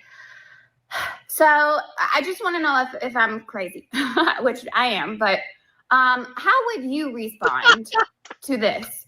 So in August of 2025, like 5 months ago, my now ex-husband came to me with a question of where I see my life and where I see our relationship going, our marriage going over the next 10 years. And because he said that he's old, he's 55, his words, not mine. And he said that he was reimagining his life and just looking at his life, because he said he's got 25 years left, and he's reimagining what he wants his next 25 years to look like, and whether he can compromise or what he can compromise on and still be happy. So I guess my answer to his question, he was going to decide whether he could compromise on that and still be happy. I just want to know what you guys would think. And listen to this chick's voice. Yeah, it's annoying. It's like nails on a chalkboard. Yeah. Also, what is she saying? What compromise? She's leaving out a very important piece of this puzzle. Yeah, no, I don't even understand what she's pitching. So here's what I'm thinking. You always hear me say that a lot of times in these relationships, like when I talk to some of my male friends, I keep telling them that, you know, when it comes to relationships, you got to think of yourself like a business, a brand. And when you're dealing with women, you always got to maintain your masculine frame, because the minute you start letting that go, you literally go on that path of death by 1,000 concessions. And I think that's what he meant by when he was saying, what can I compromise and still be happy? Like, I'm already trying to bend over backwards to make this stuff work with you. How much more do I have to do and still be able to look myself in the mirror? That's what I think. That's fair. She used womanese to take the blame off herself, so that took away that essence of the conversation. But guys, we all know that these chicks are always happy that they're divorced, all this other crap, until another woman comes along, and then it's, I'ma kill your bitch ass, bitch. How many times have we looked at courtroom footage, all this other stuff, and you find out they were doing fine, co-parenting and all this other stuff until he gets a new girlfriend, and then they're all of a sudden pissed off. Guys, I know this girl who got pregnant by a nug, right? And he didn't want the baby, all this other crap. Then all of a sudden, they had the baby, and he was like, well, I want to see my daughter, blah, blah, blah.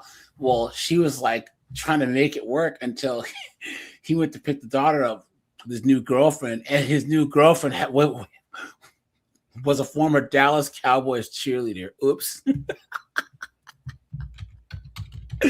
And then all of a sudden it's, Honey, I'm gonna kill you, you fucking whore.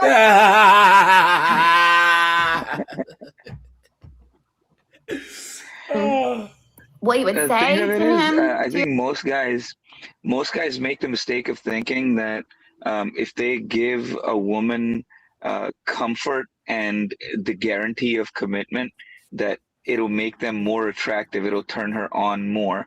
That's a big mistake. Yeah.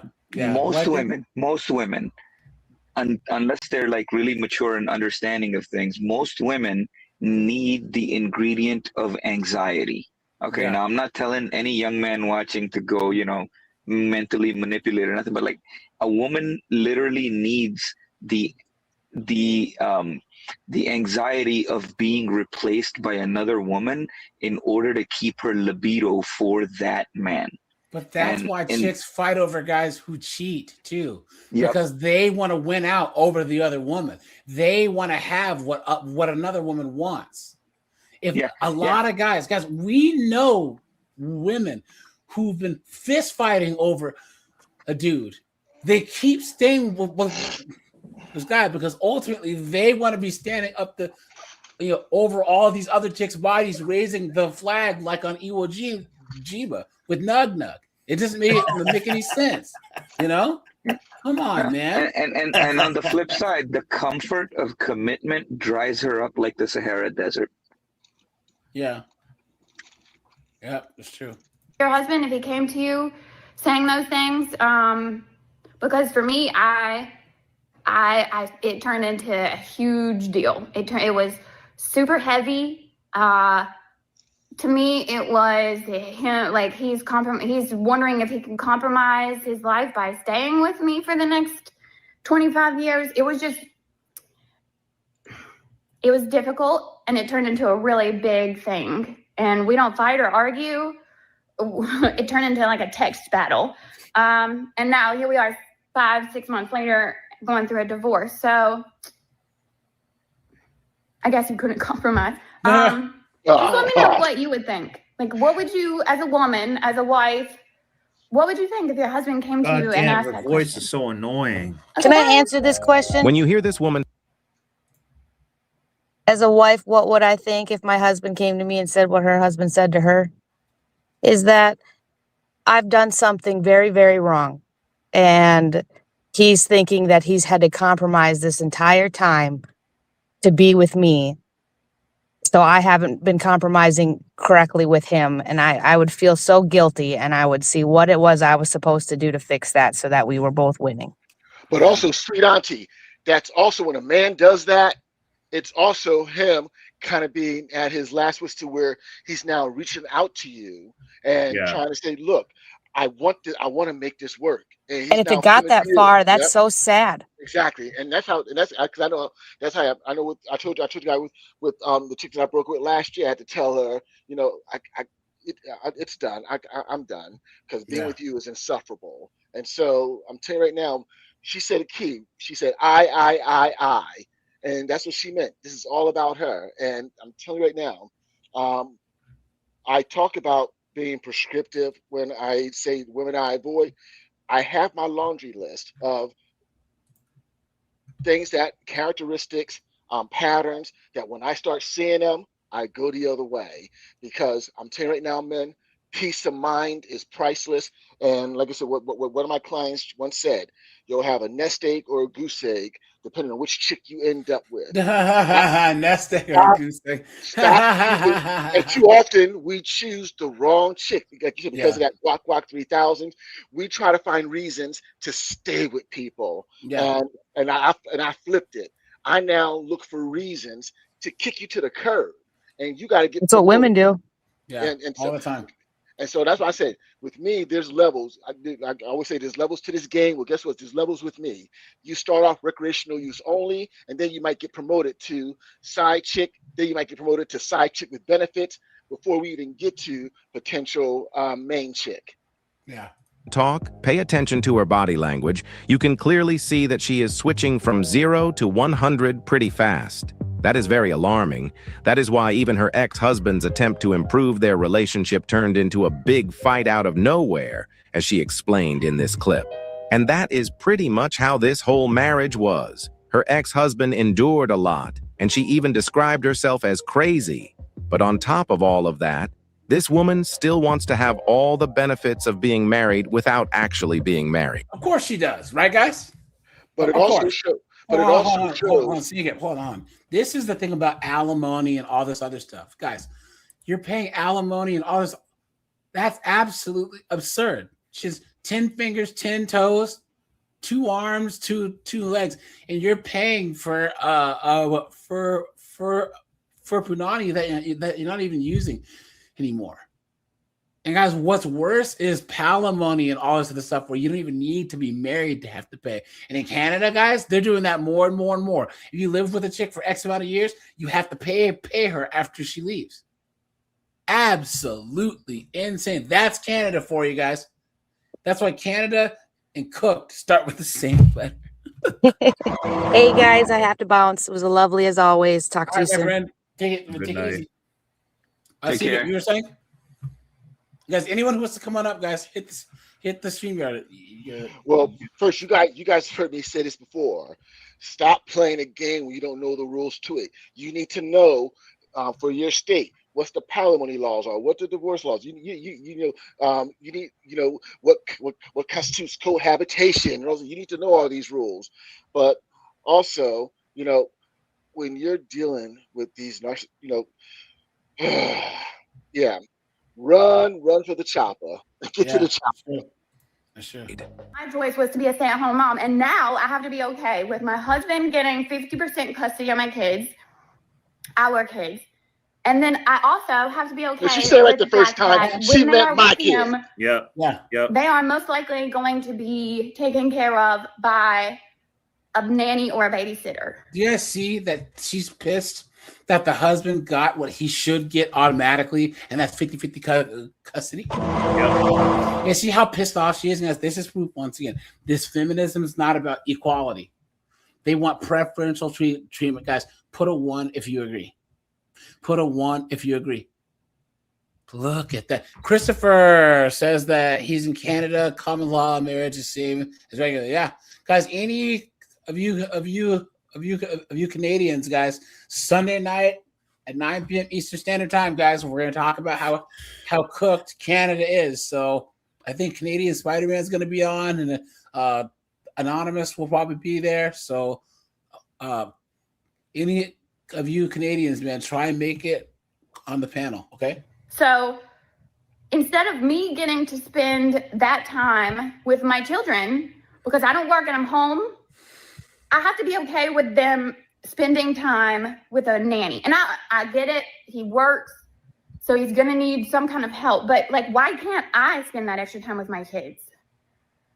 Why That's where you had it. That's how you had it in the first place. We're getting divorced and he gets 50-50 custody, but also gets to hire a babysitter because he can't, he's not a stay-at-home dad. He has to work. So like, why? I asked him if I could be his babysitter and he said no. He objected and declined. There's a reason he said for no that. as many times as he could say no, that's a no, that I cannot be his babysitter and I can't spend the time that he's at work with my kids like I have always done.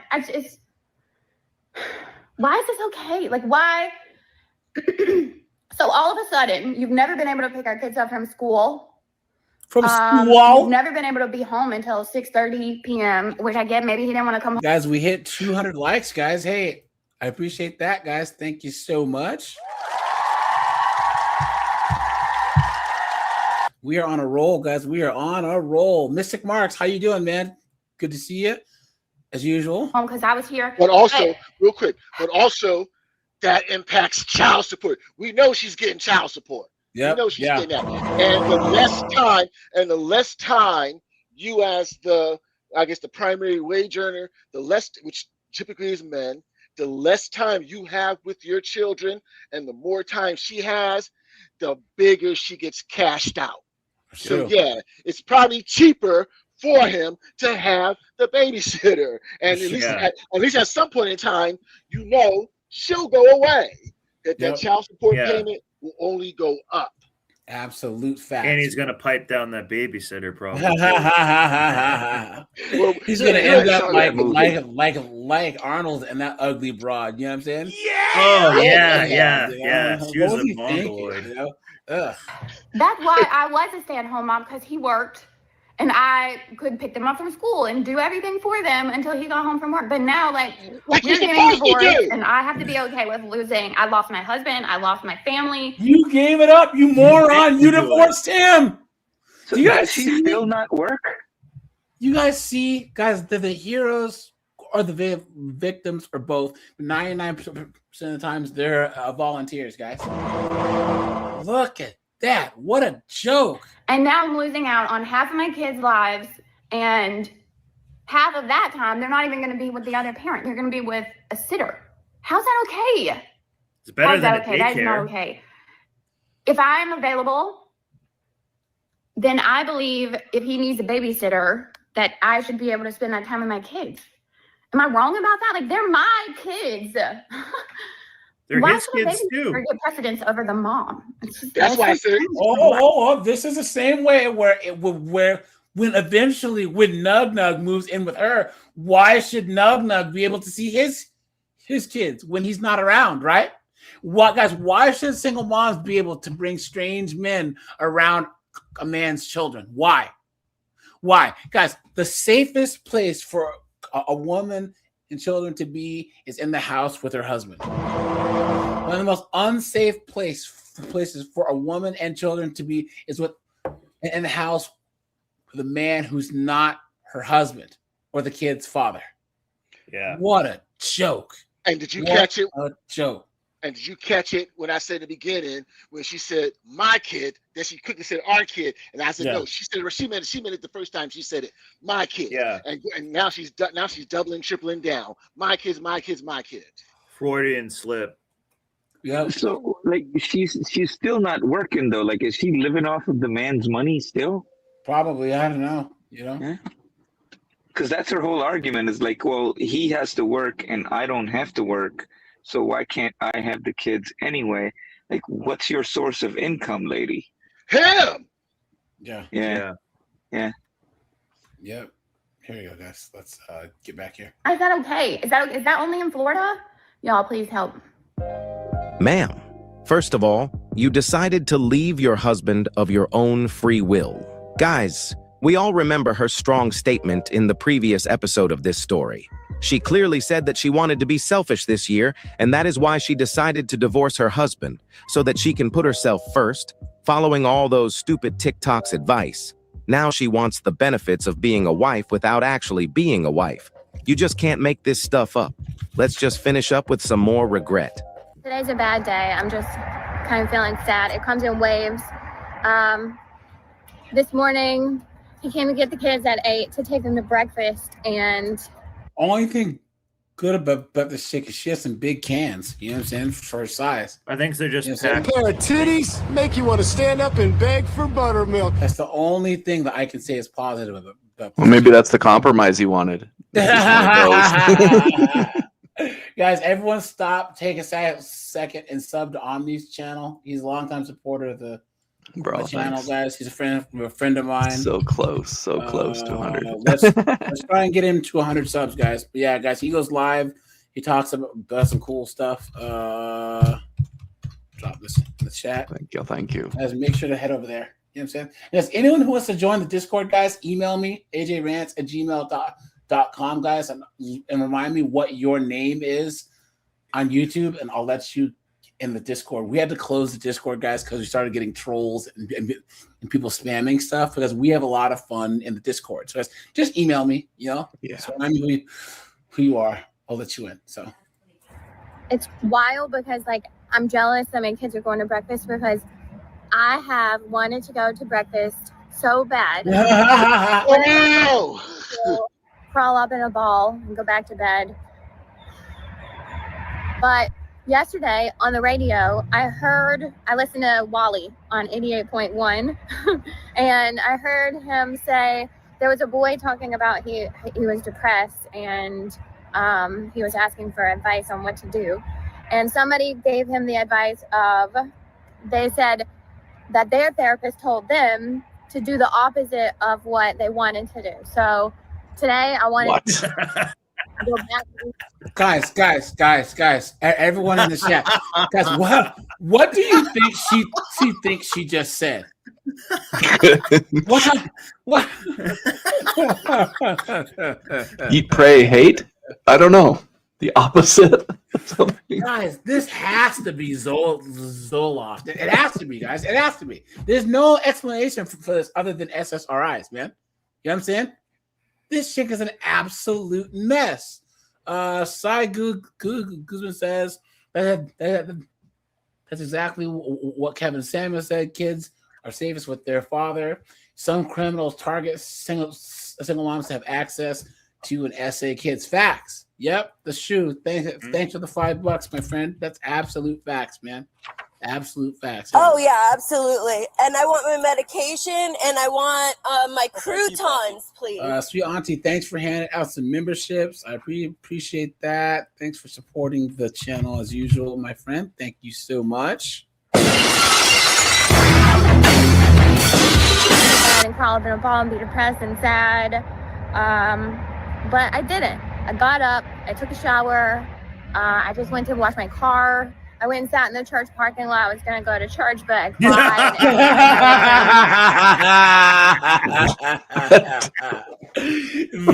This dunderheaded 304 ended up in a church. Well.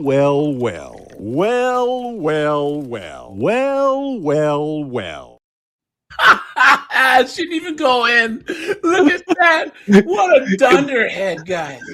Imagine the sign says, all these awful, horrible sinners are welcome, but you still feel like you're not good enough.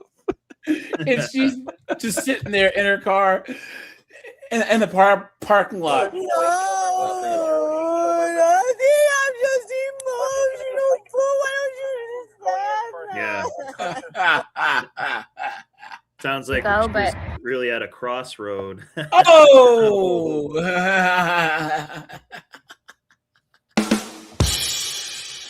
Not today. And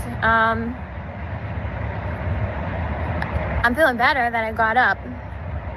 But it's true, do the opposite. So I'm going to do the opposite of what I want to do, which is be sad and depressed. But it's okay.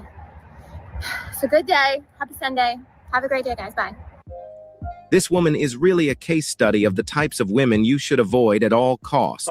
She changes her mind every 5 seconds. She listens and implements everything she hears on social media as long as it makes her feel good. She is just... Guys, we have 340 people. Guys, let's try and hit 250. Wow. 50 likes, guys. Stop. Take a second. Hit the like button, guys. I call the like button the 304 button because it's free and it's easy, you know? So hit the 304 button, guys. But don't train wreck. And her ex-husband should be glad. Just don't tell it your real name. That she is no longer in his life. Fellas, protect yourselves. Guys, here, he has another one that he just dropped. Guys, go over here and drop him a sub, man. HL talks to the divorce. Look at this. Look at this. Look at this thing right here, guys. Look at this thing right here. Yikes, dude. Wow. Oh, man. Guys, way too much mayonnaise in that. There's a bridge left unguarded somewhere. You know what I'm saying? Yikes, dude. Look at that. Sorry for the jump scare, guys. One of the hardest things you can go through. But there have been so many things piling up between my divorce, what my life looks like. Welcome back, family. Today we are going to review yet another post-wall modern woman who decided to destroy a 26-year-old marriage to start going on girls' trips for fun. You can just smell the yeast infection. Oh, man. Look at that, guys. Holy Jesus. What is that? What the fuck is that? Only to feel the pressure of her reckless decision when reality The love sets language in. is cheese But curd. Before witnessing the tears of regret, let's first start by letting her speak for about 3 minutes so that you guys can have the full context of the story we will be talking about. Divorce is one of the hardest things you can go through. And that's even with both parties being kind, amicable, doing our best to set a good example in front of our 5 children. And today, my mother-in-law came by the house to say goodbye to me. And we cried. We cried when she first got there. We cried before she left. And it was important for me to let her know that I love her, that I will miss her, and that she's a wonderful grandmother to our twins. I'm trying to imagine my new life without people that are very important to me. And that is really hard. I know that I need to do this, and it's not easy. And a lot of the times people think, oh, well, she divorced him and she has no feelings or is hurtful. That is not my... What do you think she thinks she's saying? Like, what is going on here? Because why do they talk so much and say so little? Guys.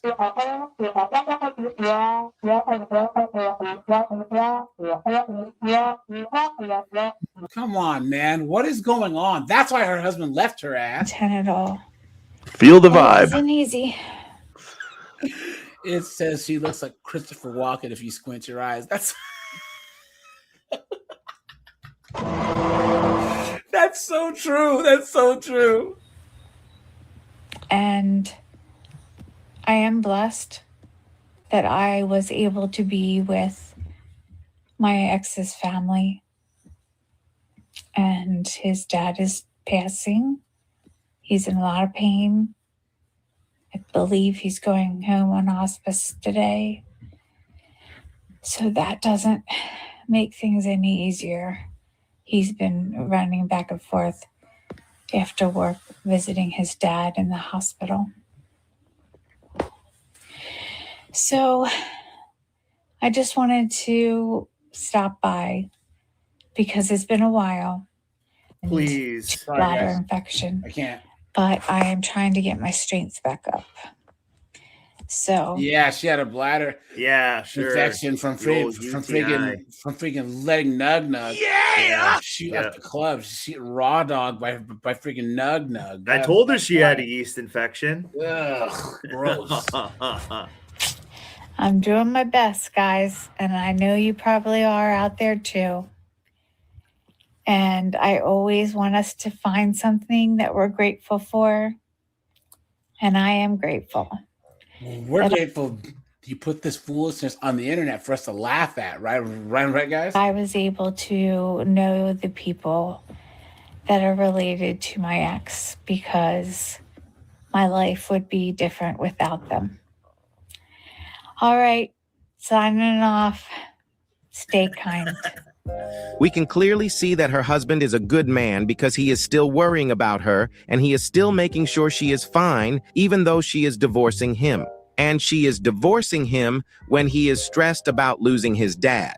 Before the tears of regret, let's watch one more clip where she tries to act like she got everything under control during this divorce process. I would just want to stop, take a second, hit the like button, please. Pop on. You can see the way I look. Yeah, not great, right, guys? Guys, oh man, guys, this, put a 1 if you guys agree. This is the future for all modern women. Right here. In 20 years, guys, we'll see all the Gen Z and young millennial chicks all doing the same thing. You know? What a joke. What a joke. Guys, hit the like button, guys. If you like the content, share this live, guys. Hit the super chat button. And guys, there's the StreamYard links pinned at the top of the comments. So anyone who wants to come on up, just hit the StreamYard link. No makeup. There have been no hope, right? Laughter. There has been tears. There has been fear, anxiety, hope, joy, all of those things. I feel like it's constantly going back and forth. Definitely a hope for the future. There's a lot of healing that I need to do, and still hard with this divorce. We're getting to the really hard part of the assets, and we sold our home that we were in for 16 years, and that's really heartbreaking. See that, guys? So she's probably in her 50s, right? I mean, she obviously aged like goat milk. But they've been in this home for 16 years. He probably has retirement. They built a life, and now she's dropping a tactical nuke on everything. You know what I mean?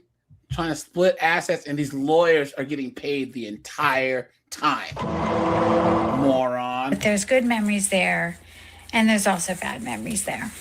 So starting fresh, I think, for our family is a lot of work, but worth it. I don't know if anything I say will help someone else that's going through divorce.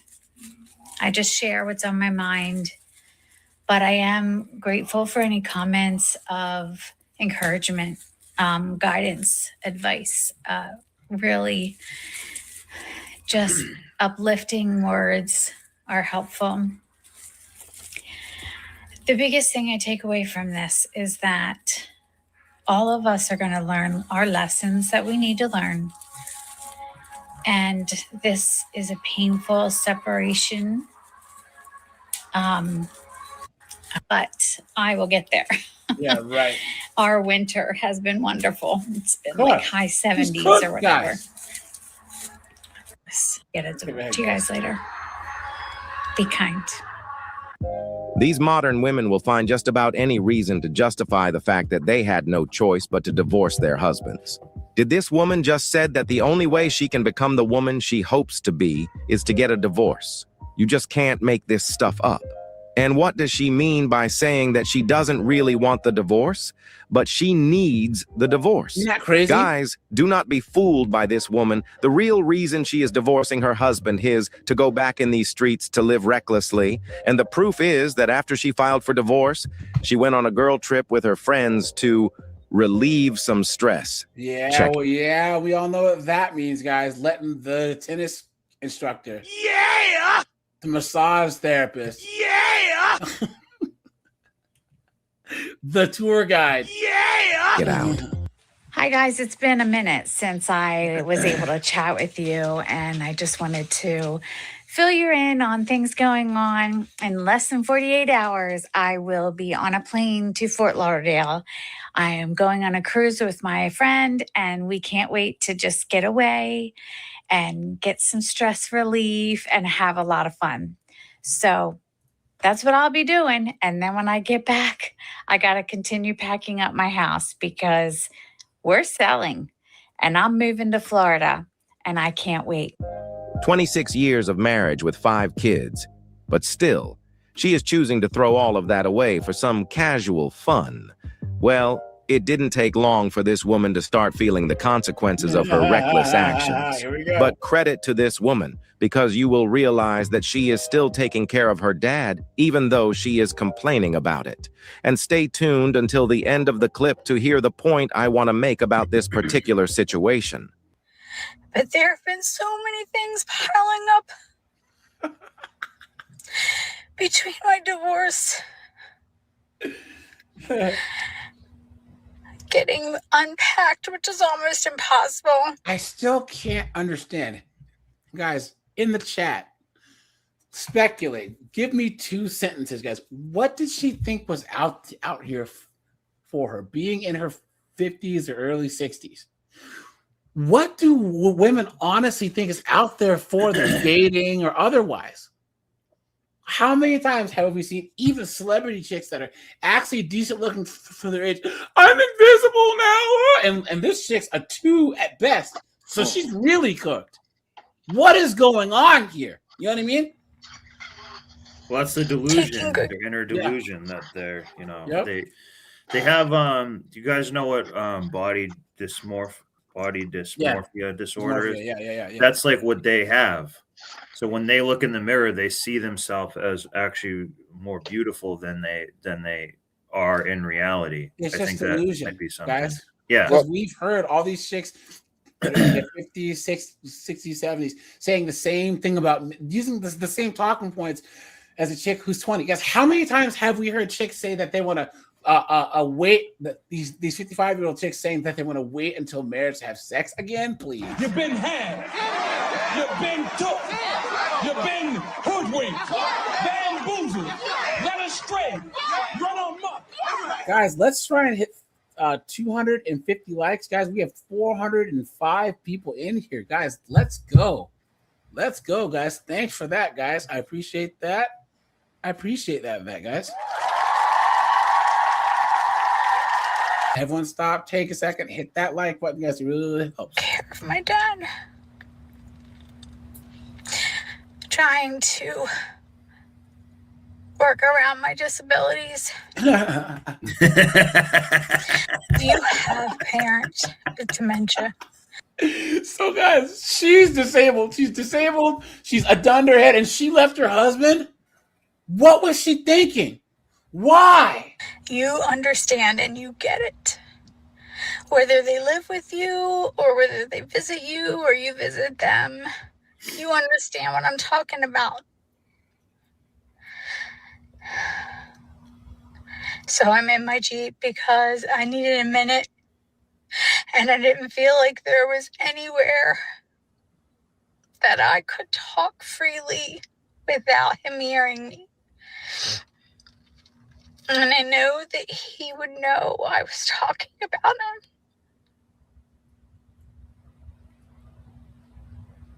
And I don't want him to know. So I am here trying to gather myself. This is all performative. Go back. Yeah, all of it. Niche is just the data. What a joke. Hold on, guys. There's another one here. Hold on, guys. Yeah. He was posting 20 years. I thought that we You were. have seen this chick before. I think. I haven't. I thought that I showed finally them just said it. the first 2 minutes of this one, and then we never got back to it. But guys, they're the ones who filed for divorce.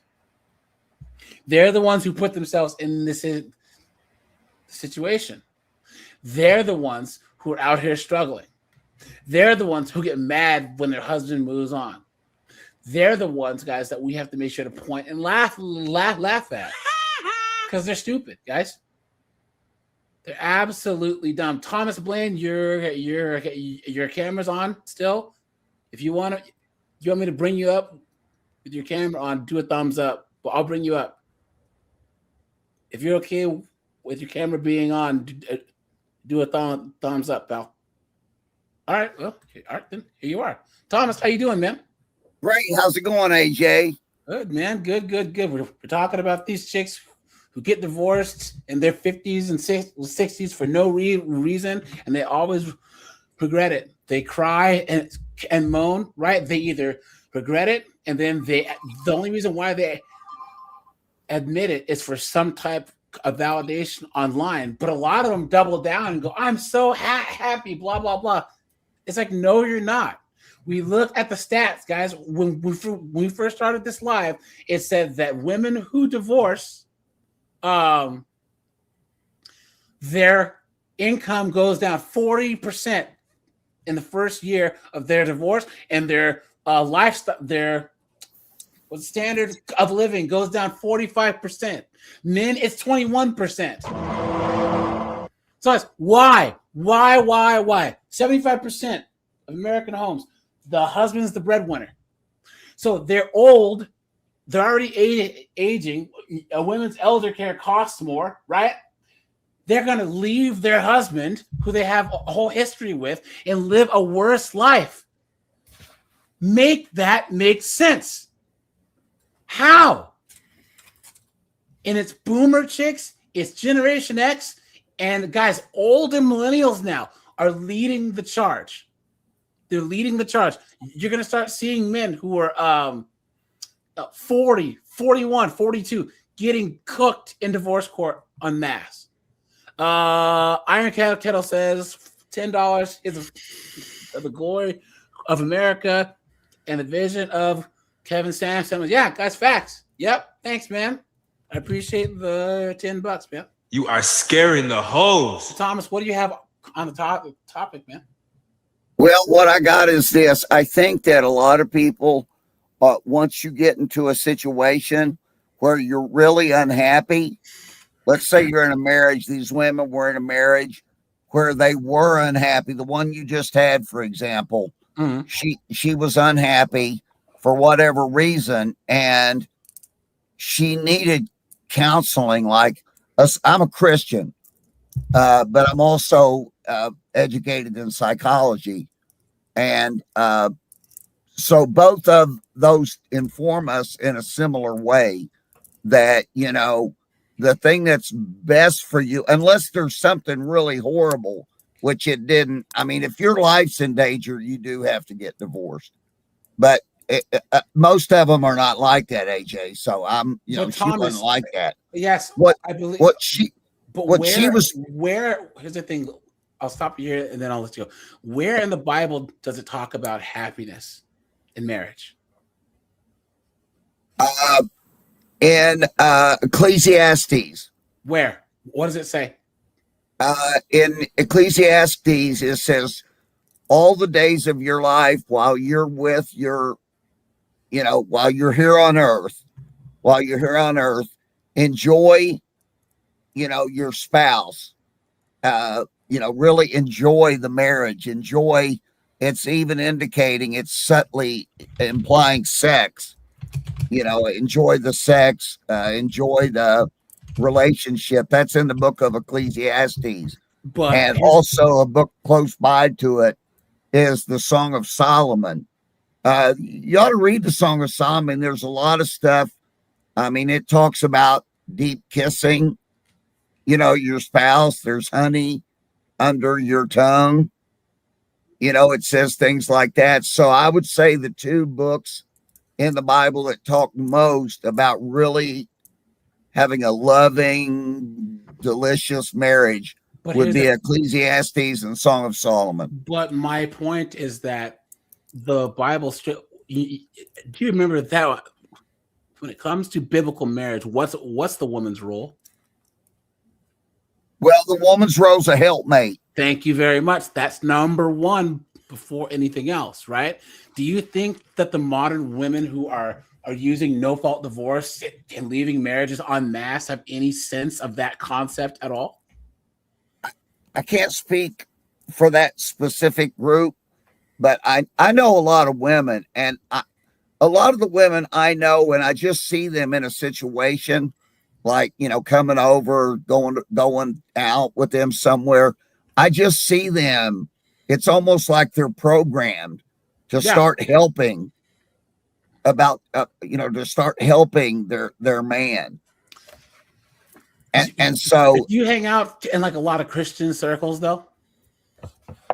Well, yeah. Because here's the thing. If you're out here and Snowboard, Larry, Secret, chime in here. The modern Western woman is the exact opposite of what you're talking about. They're not a helpmate. Oh no, no. If you ask a modern woman, see, a good woman is a feminine asset to a man. If you ask a good woman, why do you want to get married? She'll say what she wants to do I want to make my husband's life better. I want to have children. I want to help my community. There's no me, I, right?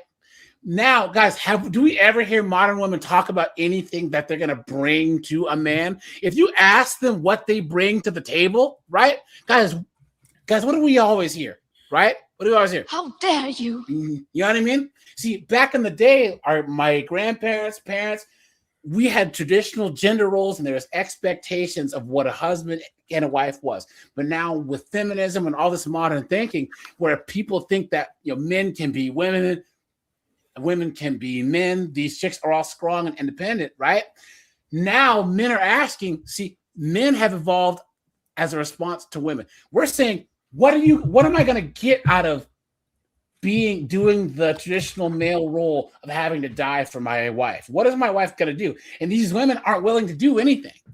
They don't think that they should have to be of service at all. And you are a Christian, so you can clearly articulate what a man's role in society is, right? We know that. Protect, provide, prophet, priest. That's what we're supposed to do. Yeah. But if you go to any woman who's under the age of 40 and ask her, what duty do you have as a woman to society?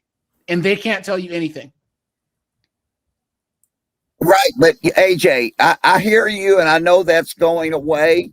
But what I'm saying is I really think that, the culture's changing, but I think that women are born with something in their mind that they naturally tend to want to be a helpmate to a man. I agree. That's what they want, but it's been stripped by the culture. Yes, I agree, but they go through kindergarten to high school of feminist propaganda and then to college, right? And that's why you see, guys, my sister, right? She's 48 and she's cooked as cook can get. She grew up in a household with two parents, and she saw a successful marriage, and then she ended up being this feminist that hates men, but she wants to be with a man, but she hates men. And that's the modern day woman conundrum, is this feminism has made women hate men, especially conservative men. These women want a conservative man's benefits, a man who will provide and protect, but they hate conservatism. They hate conservative men. Snowboard, cook with me here. All you white dudes in the chat, I need you to sound off. Right now, the most disrespected, hated on group of people in America is white Christian men. Right, Snowboard? Yeah. Do you think of any men who get crapped on the most? It's so funny that we have guys, and I'm not a Christian, I'm not a believer, right? But I believe that Christian ethics, if the country were to go by Christian ethics, it would be a much better place. Why is it that there's Islamophobia, but there's no Christianophobia, right? As much craziness, like Christians are so tolerant, it's crazy. Like of disrespect in the United States in the West. My point is, all of this stems from this feminist, misandrist, gynocentric foolishness that's being pushed. And you can have a father and mother who've raised their daughter to be a traditional Christian woman, and then she goes to college, right? And she comes back that first year. She's got the bull ring in her nose. She's got the tattoos. She's got the blue hair. She's talking about free Palestine, hating men. She's probably a lesbian. You know what I'm saying? It's all programming and it's all propaganda. You know what I mean? And it's destroying women more than anyone else. And the reason why we talk about this is because women nowadays in their 40s, 50s, and 60s, you can't name one positive thing that's come from this feminist experiment. You can't name one. Women are on more, they're more depressed. They're abusing alcohol and drugs more. They're having less children. They're having more infertility. They're more divorced. They're on more antidepressants. They're more overweight. Fatter, yeah. They're fatter. The woman of the 60s and 50s was happier and better off than a woman now. That's how it works. You know? Well, they're just less corrupted. The less media, like when we're talking, like the amount of imagery that we're seeing, even men too, just all of us, is literally probably like 100-fold of what our parents saw, and our grandparents, it's like 10,000x. Yeah, and I think the advertisements, bullshit, programming, and a lot of that is just meant to make you a consumer. So women want, Yeah, Thomas, the issue that we have over here with a lot of really religious men, and I'm not saying that this is you, but like in the circles that you're in, we call some of these guys trad cons. Have you heard this term, a trad con? No, I've never heard that, AJ. Okay. So a trad con is like the Matt Walsh or the Charlie Kirk or the Crowder, where a trad con or traditional conservative. Yeah, is a religious conservative guy, and most of us are conservatives, but they hold men to the same standards as the 50s and the 60s, but don't realize that women are not the same women. So they expect men to give, whereas back in the day, it was reciprocal. So men would risk their lives protecting, providing, and women would risk their lives in childbirth and also be mothers and nurturers. Women have changed. Trad cons focus on, the men aren't doing blank. It's like, no, the men still want to get married. Guys, I've asked you this before. Guys, if you could have the same type of woman that your grandmother was, would you get married and have kids? Put a 1. Every time I ask this, the majority of my secret snowboard, yes or no? Yes. Yeah. See, most men want to get married and have kids. It's over in this space. We look and say, I can't get married to these modern women. I can't do it. They're not the same. They're selfish. They're self-centered. They're narcissistic. They're more worried about their happiness than the children, than the family, than the community, than God. They are their own God. Happiness is fleeting. Happiness is a feeling, but family, community, legacy, that's what the women of old were actually based around. And now all of that's gone. I would say that the guys put a 2, because I still see ones. Put a 2 in this chat if you guys agree. The nature of man is selflessness, selfless. the nature of woman is selfish because she has to worry about her own survival and her offspring. Men, we're expendable. We have to die for country, for God, for etc. We have to run on Omaha Beach. You know what I'm saying? The only thing that keeps these women selfless was religion, traditional gender roles, and shame. And now all those three things are gone. And now we're seeing women's true nature of these 28-year-old, 25-year-old, 40-year-old chicks where all they talk about is me, I. AJ, can I ask you something? I need to interrupt because we owe an answer to R. Dolliver. Can you find R. Dolliver? Would you please speak up in the chat because he's asked a question that we have to answer. We can't just guess. Or it's the what name. What did you say? I have a lot of chats, man.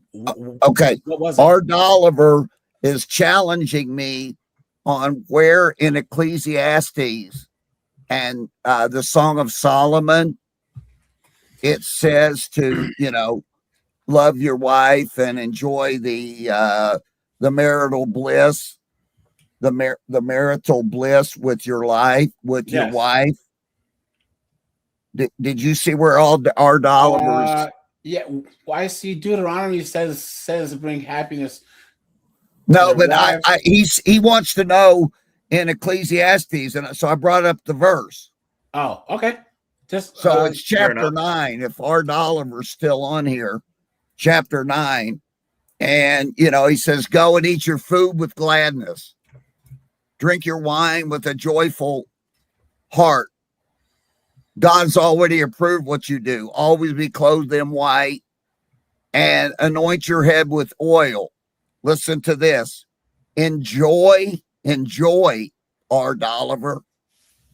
Enjoy life with your wife, whom you love, all the days of this meaningless life that God has given you under the sun, all of your days.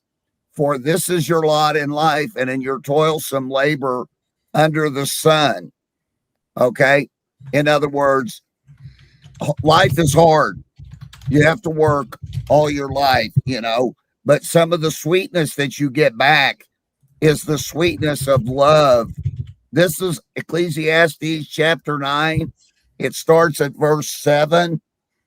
Anytime I mention something from the Bible and somebody calls me out, it's my obligation to answer. Thomas, you mentioned love, right? What is love in the Bible? Well, so love in the Bible, it translates different ways. The Bible, I don't know Hebrew, but in the New Testament, there's 3 words in the ancient Greek that we translate for love. My point is that, hold on, in John 14:5, it says love is keeping the commandments. That's what love is, right? Right. What I understand is that I don't want you to misconstrue happiness like how these women will divorce a man who's doing everything he's supposed to do. They're married for 20 years. He's not cheating. He's not beating her up. He's taking care of the kids. He's doing, and then she just looks up one day and goes, "I'm not happy," and leaves him and takes his kids and makes him into a part-time dad. That right there is not the happiness she's looking for. Is not what you're referencing at all, because that happiness that's biblical means that both the man and the woman are doing their roles. Fulfilling a duty. Exactly. Yeah. These women nowadays don't see any duty. You're holding the standard of woman that you're talking about is almost non-existent. Yeah, I was going to say, like, what you're saying is right and fits your framework. But do you think the modern woman, or even the modern woman in the church, lives a biblical life? No. Absolutely not. Especially not even anywhere close. Because of these, what is your denomination, Thomas? I was raised Presbyterian and Methodist. Okay, now they have all these prosperity, Joel Osteen, T.D. Jakes, and all these idiots. You go to Tim Tebow's doing it. Yeah, and there's nothing but single moms, right? And the one gay choir director in there. You know what I'm saying? You see LDHD TV churches and all this foolishness. You know what I'm saying? Like, bro, like the modern Western Christian church is in some trouble, man. And a lot, I'm black. Seagrip, Tim Hicks, anyone black in this chat, sound off. The black Christian church is the biggest bunch of foolishness you'll ever see. They perpetuate every single negative stereotype about all these single moms, these bastard kids running around. You know what I'm saying? And make it seem like these chicks go straight from the strip club on a Saturday night, and then they go straight to the church and drop the ones in the collection plate. Yep. Absolutely insane. So I think that you have a more old school and more serious interpretation of Christianity, but what these women that we've been dealing with and that we see now and that the culture is creating is nowhere near the type of woman that you either surround yourself with or that you have experienced. Because these women now, they're arguing about your sex work is real work and you know, go out and bang as many dudes as you want and shaming dudes. They say that there's something wrong with guys in the church. In the chat, put the craziest standard you've ever heard a woman say. There's pastors and stuff saying if a man won't marry, only a man of God will take on a woman who has 3 kids by 3 different men. A man of God will take on a woman who has HIV. Men can have no standards now because these women just run everything. And when you have guys like everyone who's in this chat and all of us who are here saying, look, no. We either get passports and go overseas, because a lot of the women who are in South America, you know, Africa, Southeast Asia have that more traditional mindset. They don't have as many men that they've slept with. They want to get married and have kids. You know what I'm saying? Matter of fact, Thomas, we had a conversation earlier about there was a guy, he was in the chat. He married a woman where their main issue was that she didn't want to take his last name. She got so offended that he would have asked her to take his last name. Now you know, and I know that should be the basic thing that she could do. You have to take a bullet for her. And she has the nerve to get mad that you would say, I would prefer that my wife have my last name. That's what we're dealing with nowadays. You know what I mean? Well, there are. I just want to repeat because R. Dolliver he keeps asking, and I think he's sincere. I don't think he's messing around.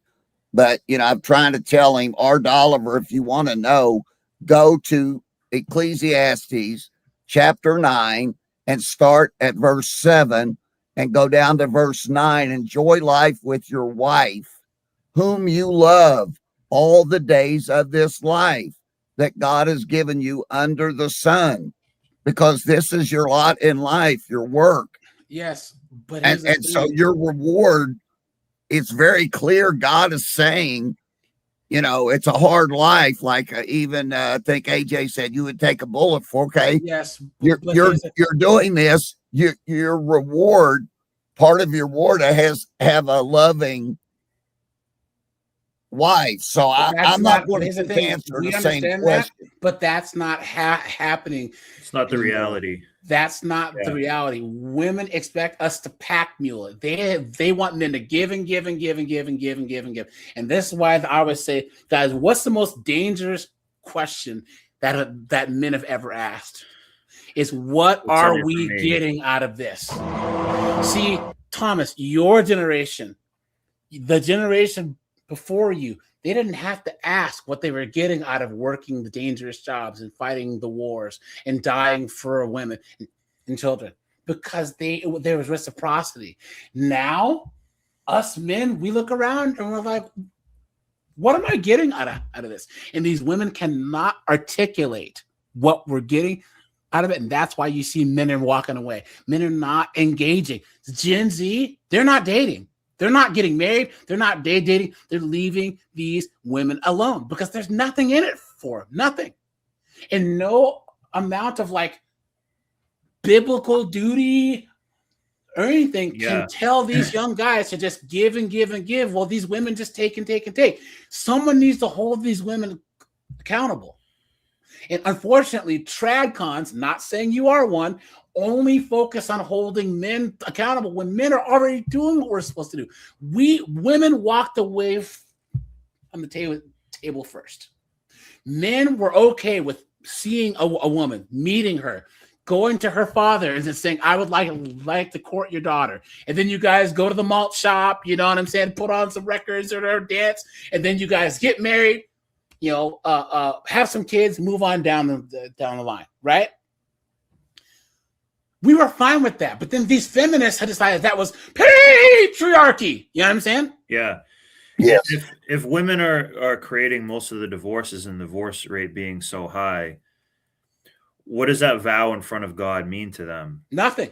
If that vow in front of God doesn't mean anything, do you think they're going to live by biblical principles or be happy within that marriage or do any of that stuff? We're really in a sinking ship here. You might live more in a rural area where you have isolated church and your reality is in the vacuum of that, which is there's nothing wrong with that.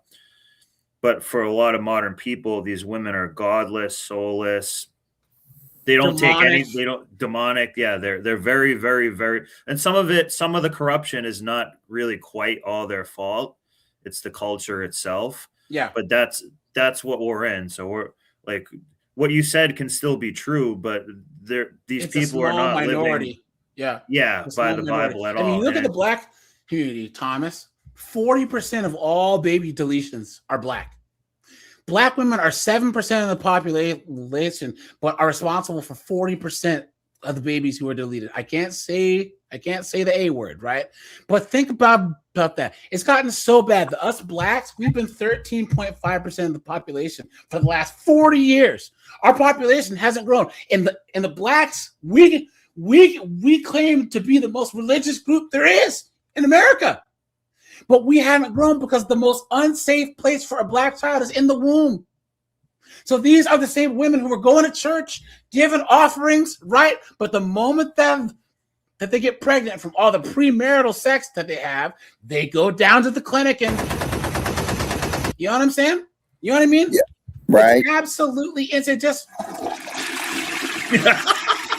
you know what I mean? I try and laugh, but it's really, really, really, really sad because I wish, once again, that religious guys would seriously hold women more accountable because us men, we've been told time after time what we have to do. Thomas, what do you think is the issue with young women nowadays? Well, a lot of it started, 40 or 50 years ago, or 60 years ago, even before feminism. One of the things that gave rise to feminism was in the early 60s, more women just started going to college. Yeah. In other words, it was like, if you go back into the 30s and 40s, there were very few women in college. Very few. But, I mean, that's just a statistical fact. But there was very few people in college. Right. Well, yeah, but I'm talking about the percentage now. Yes. Yeah, it was a smaller pie, but the piece of the pie that was women was even a smaller piece of the pie of people in college. If you walked into a college classroom in the 30s or 40s, out of 40 kids, there might be 4 females. Now you walk into a college classroom and half the students, sometimes more. Over half. It's almost I've been a professor. Yeah, I've been a college professor all my adult life. I've been a college professor since 1988. And, but I got to be honest with you about that. It's not that necessarily on its own, because a lot of the brilliant people that we have in college and going on to get doctorates and becoming surgeons and studying physics are women. No. And so I'm not. My daughter's. Hold on. Doctors, Ones yes. that go into debt. Yes. Doctors, yes. But the majority of women major in humanities. They're majoring in underwater lesbian studies, right? The majority of STEM is still male, except biology. But I don't count biology as STEM because so many women in it that you need a PhD in biology to make as much as a bachelor's in engineering, right? Where I work, there's PhDs in biology who make less than an engineering bachelor's. And you got to think too. Yes, women are going to college more, right? And they might, but look at the student loan debt. I know women who have $200,000, $300,000 in student loans and majored in gender studies and majored in English. Like, you already speak English. What are you majoring in English for? So there's been what did you teach? I teach environmental economics. Okay, so from when I started college in 2001 to when I graduated grad school, tuition jumped by like 220%, right? Yes. They pushed women into college en masse. And guys, put a 1 in this chat if you agree. There's an agenda here, right? The ultimate goal with feminism, because married women don't spend a lot of money, is to make women single and squeeze as much money out of them as possible, right? They're putting women into all these courses, and you saw Thomas in the 90s, the 2000s. Let's just say that I had AJ's University, right? And I've always had a nursing program, economics, mathematics, physics in a business school. Why is it that in the 90s, once we started pushing these women into school, all of a sudden I have an English program, a gender study program, a women's studies program, a communications, criminal, all these useless majors, but I'll charge the same amount because there's a agenda by the powers that be to put these women into these programs with these useless degrees to get this debt they're never going to pay off. Well, and I got to speak to on this thing. It really is true that the universities have become like giant corporations. They want money. They want money. And you know what I mean? It's like, okay, professor salaries I make a decent salary, but it didn't go up. But the university's income, look at all the new facilities. If you go to a university, a major state university, the student center costs $70 million. Yeah. The dormitories are unbelievable. The football stadium is better than the pro stadium, the NFL stadium, the college basketball arenas are better than the NBA arenas. So it's a lot of it is to get the money. And so women have to finance that with loans. Yeah. That's true. But I really do want to say, in all fairness, I have a daughter that's in brain surgery. Okay. And the exception proves the rule. But she's devoted to her 2 children. She's devoted to her husband. We have talks. I have talks to her. And, she is not a woman that takes her husband for granted or men for granted. She doesn't take me for granted. She doesn't have a hostile view toward men. She realizes she's a very good helper to him. But here's the thing, though. The exception A proves the rule, and then B, it's about culture. You raised her correctly. Because here's the thing. With most women in the United States, the higher up they go education-wise, the harder that it is to marry, and the higher up that they go money-wise, because a lot of chicks will only date up. Well, if you're making $140,000 a year, less than 3% of men make more than that. So hold on. But here's the thing. This proves that what I'm saying is culture. Thomas, who's the most married group of women race-wise in the United States? Race-wise, who's the marriage? Who's married more? Who's the most married? Not black folks. Yeah, that's true. We know that. Yeah, fact. Yeah. Okay. So I don't know if it's Asian. Yeah, Asians. Okay. Yes, Asian. Who's who's the least divorced? Asian. Okay. Asian Who's the most educated? Asian. Asian again. Who's the highest earning? Asian. Asian Thank again. So the whole concept that these feminists say of, oh, well, men get intimidated by my PhD. No, it's because of the white women, white women, especially black women, the more degrees they get, the more money that they make, the more harder they are to deal with. Most of the Asian and Indian chicks that I know are all married and they have kids. Hold on, guys. I have some super chats here, guys. Hold on. Steven says we pay for sins of prior men. Stay saying single facts. East Coast Kevin said that if you think Valentine's Day was a crash out, wait until next year when they realize that Valentine's Day is Super Bowl Sunday. Oh no! Look at that, guys. Look at that. Yeah, guys, once again, it's the attitude that comes with the degree. It's the attitude that comes with the money. And that's not it's not all, so for instance, white women, but it's enough to where you have women who have PhDs in English and they make $55,000 a year and say that they won't date a guy who's a blue collar guy who makes $80,000 a year and has no student loans. He's worth more than you. He has no student loans. Right. There are women who say that they don't even want to date a guy who works a 9-to-5 job.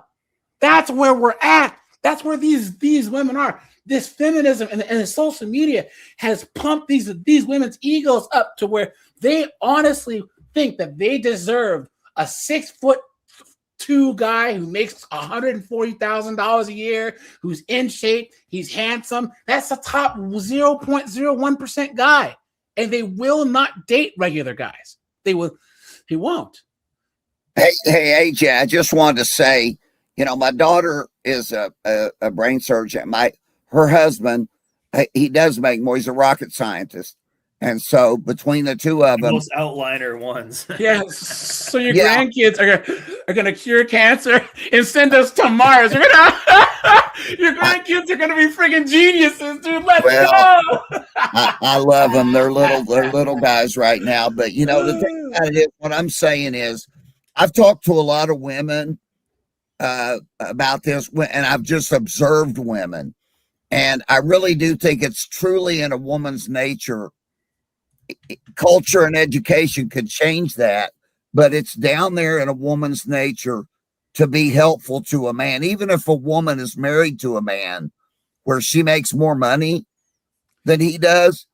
If you just watch them on a daily basis, he's over there in his man cave reading something that's of interest to him or doing something, and she's going around the house organizing his papers she's just doing stuff to help him because she's kind of programmed that way. Nobody guilted her into it. I disagree. Okay. I disagree. Here's the thing. Us men, we've civilized the world to where these women have forgot the practical benefits of coupling. Rich corporate. I disagree. Let him express why he disagreed, because I'd be interested. But hold on. Let me say this. Okay. Here. These women now, they outsource what their husbands should be doing. When they call the cops, a man shows up. If they need something fixed, they can pay a man to actually show up. Whereas your daughter has a man who can fix stuff around the house. If someone breaks into the house, he'll fight the guy off. Part of this is us men's fault for civilizing the world. This is why in the third world, these women don't have these delusions of grandeur that they don't need men, because they need men in Africa. They need men in South Asia. They need men in South America. They need men practically on a day-to-day basis. But in the West, we made the mistake of letting these women actually think that they don't need us men, that unless us men can provide them with some luxury lifestyle, that they don't need us. It's like women need men. Men keep this country going. And here's the other crazy part, Thomas. And let me know do you think? The only reason why women have rights is because us men give them rights anyways. Okay. If men decided tomorrow that women have no rights, they have no rights. And there's nothing that they can do about it. Okay, I get that. But what I was going to say was there are women, when they say they won't respect that man or whatever, there are women, like, let's say a bat gets in the house. You ever have a bat get in your house? Once, yeah. Yeah, every now and then a bat will get into a house. And I had a girl I used to date. She stayed single. She's 60 years old. A bat got into her house. I hadn't talked to her in a long time. She called me up screaming hysterical. Just hysterical. And see, I was just telling her, I hate to say this, but you're paying the cost with something like that of not having a man. There you go. A man would be able to fix that. So mice, yeah, if there's a mouse and she's freaked out, I'm not saying no woman can take care of those problems, but more men could handle that without getting freaked out. Whether it's the car won't start, the man tends to know, okay, even if he can't fix it, he knows where to get it towed to. He can take care of it. He can evaluate the options better. And a woman will appreciate that if you do that, you know. I just think that. But these modern women can't even admit that, though. Yeah. They won't even admit that. And if you do say, hey, look, ma'am, you know, your tire's a little flat, they say you're mansplaining to them. You're mansplaining this to me. What are you talking? It's like, I don't help chicks. There's my girl, and then there's the women that I'm related to. I don't help any women that they're not related to, or unless she's my girl. Other than that, no way. It's not worth it. Usually guys get put on the internet. He's being creepy. He's being that. There was a guy, the lady drove off with the gas pump thing in her car. She drove off, and it was, ma'am, hey, just leave me alone, you creep. She was on the phone with the cops. He goes, ma'am, you have the gas pump thing hanging out of your pump, out of your gas thing. Oh, I'm so sorry. Nowadays, you'll get arrested. You'll get put on the internet. And guys can't be these same chivalrous men as before. If a woman's 60 and there's a bat in her house, man, she's on her own. Snowboard, you were saying? Yeah, I like to say, like, I'm sure you did a good job. So take your daughter out of the equation, because I'm sure that maybe this rule doesn't apply to her. But what do you think is more important to the average woman's mind? Being, you know, the traditional woman who wants to help a man, like that. I guess what I'm saying, the programming that you're saying that they want to be a helpmate. Do you not think that the cell phone is their God and deprograms that 99% of the time? Because that's there's no question that it has an impact. I'm not denying the impact that you're talking about. It has changed things. There's no question that you're right. But I think what I'm saying is the woman, we've evolved over, I'm a Christian, but evolution is true, by the way. We each agree. I agree with what you're saying, that their DNA and stuff, they do want to be that supportive. We're agreeing, but I'm saying that has become so corrupted. Yeah. And also when they're, let's say, like, your daughter might be the outliner of this rule, but if she has, I don't know, she will take your daughter completely out of it. But let's say that the one woman that does want to do that. If she has doctor friends, I guarantee there's some friends of hers who are surgeons and doctors who are women who are like, oh, you do that for your husband? Why? What are you, his slave? Exactly. You can do better. But luckily, she doesn't listen. But guys, put a 1 if you agree. Women keep women single, and there's nothing that pisses a woman off more than a happily married woman. Well, and some of these people, AJ, some of these women you're talking about, they're lesbians. Yeah, that's true. Yeah. Or it doesn't apply to them. They just hate men. Here's the thing: there are women, like I've covered, they hate men, but they want It's like they hate the fact that they were made straight. You know what I'm saying? They can't stand because they hate men so much, but they're attracted to us men. It's the craziest thing. Like here's the thing. We do know that this is culture because Grip's traveled. I've been to South America. The women are more traditional. They're like the women of the 40s and 50s. But in the West, these guys let me know, yes or no, we are dealing with the most narcissistic, self-centered, anti-God, anti-family, anti-children, ignorant, anti-American group of women who have ever lived. Yeah. Ever lived. I'll also say this too, like let's given the let's say genetically they do want to be a helpmate, and that's great. But we have so many things in the modern world corrupting it. Medicines, more hormones, more media. The average the average woman is seeing more advertisements now than they've seen. Their life is advertisements and shows and things like this. It's almost impossible to not have your mind corrupted, and they idolize the masculinity. They want to be independent. Well, why do they want to be independent? Because it's a defense mechanism to the world that we're living in. It's better to be. Would you argue that it's better to not be independent? Yeah, you know what I mean? It's the very nature of it. Just to be interdependent. And Thomas, I agree. There's the thing. They don't realize their nature until it's too late. They don't realize. I just add one other dimension? Hold on. Until they're older, until they have some bastard kids, until they have some disease, or until they're 40 and they're trying to get married and have kids and they're trying to do IVF. I'm from super liberal Washington State. All right. I know chicks where they wasted 19 to 29 or 30 just doing whatever the hell, right? And then they hit 32, 33, and they have that aha moment that we call the baby rabies.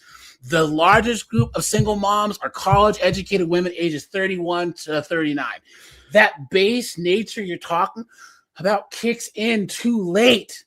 It kicks in after they've... Yes.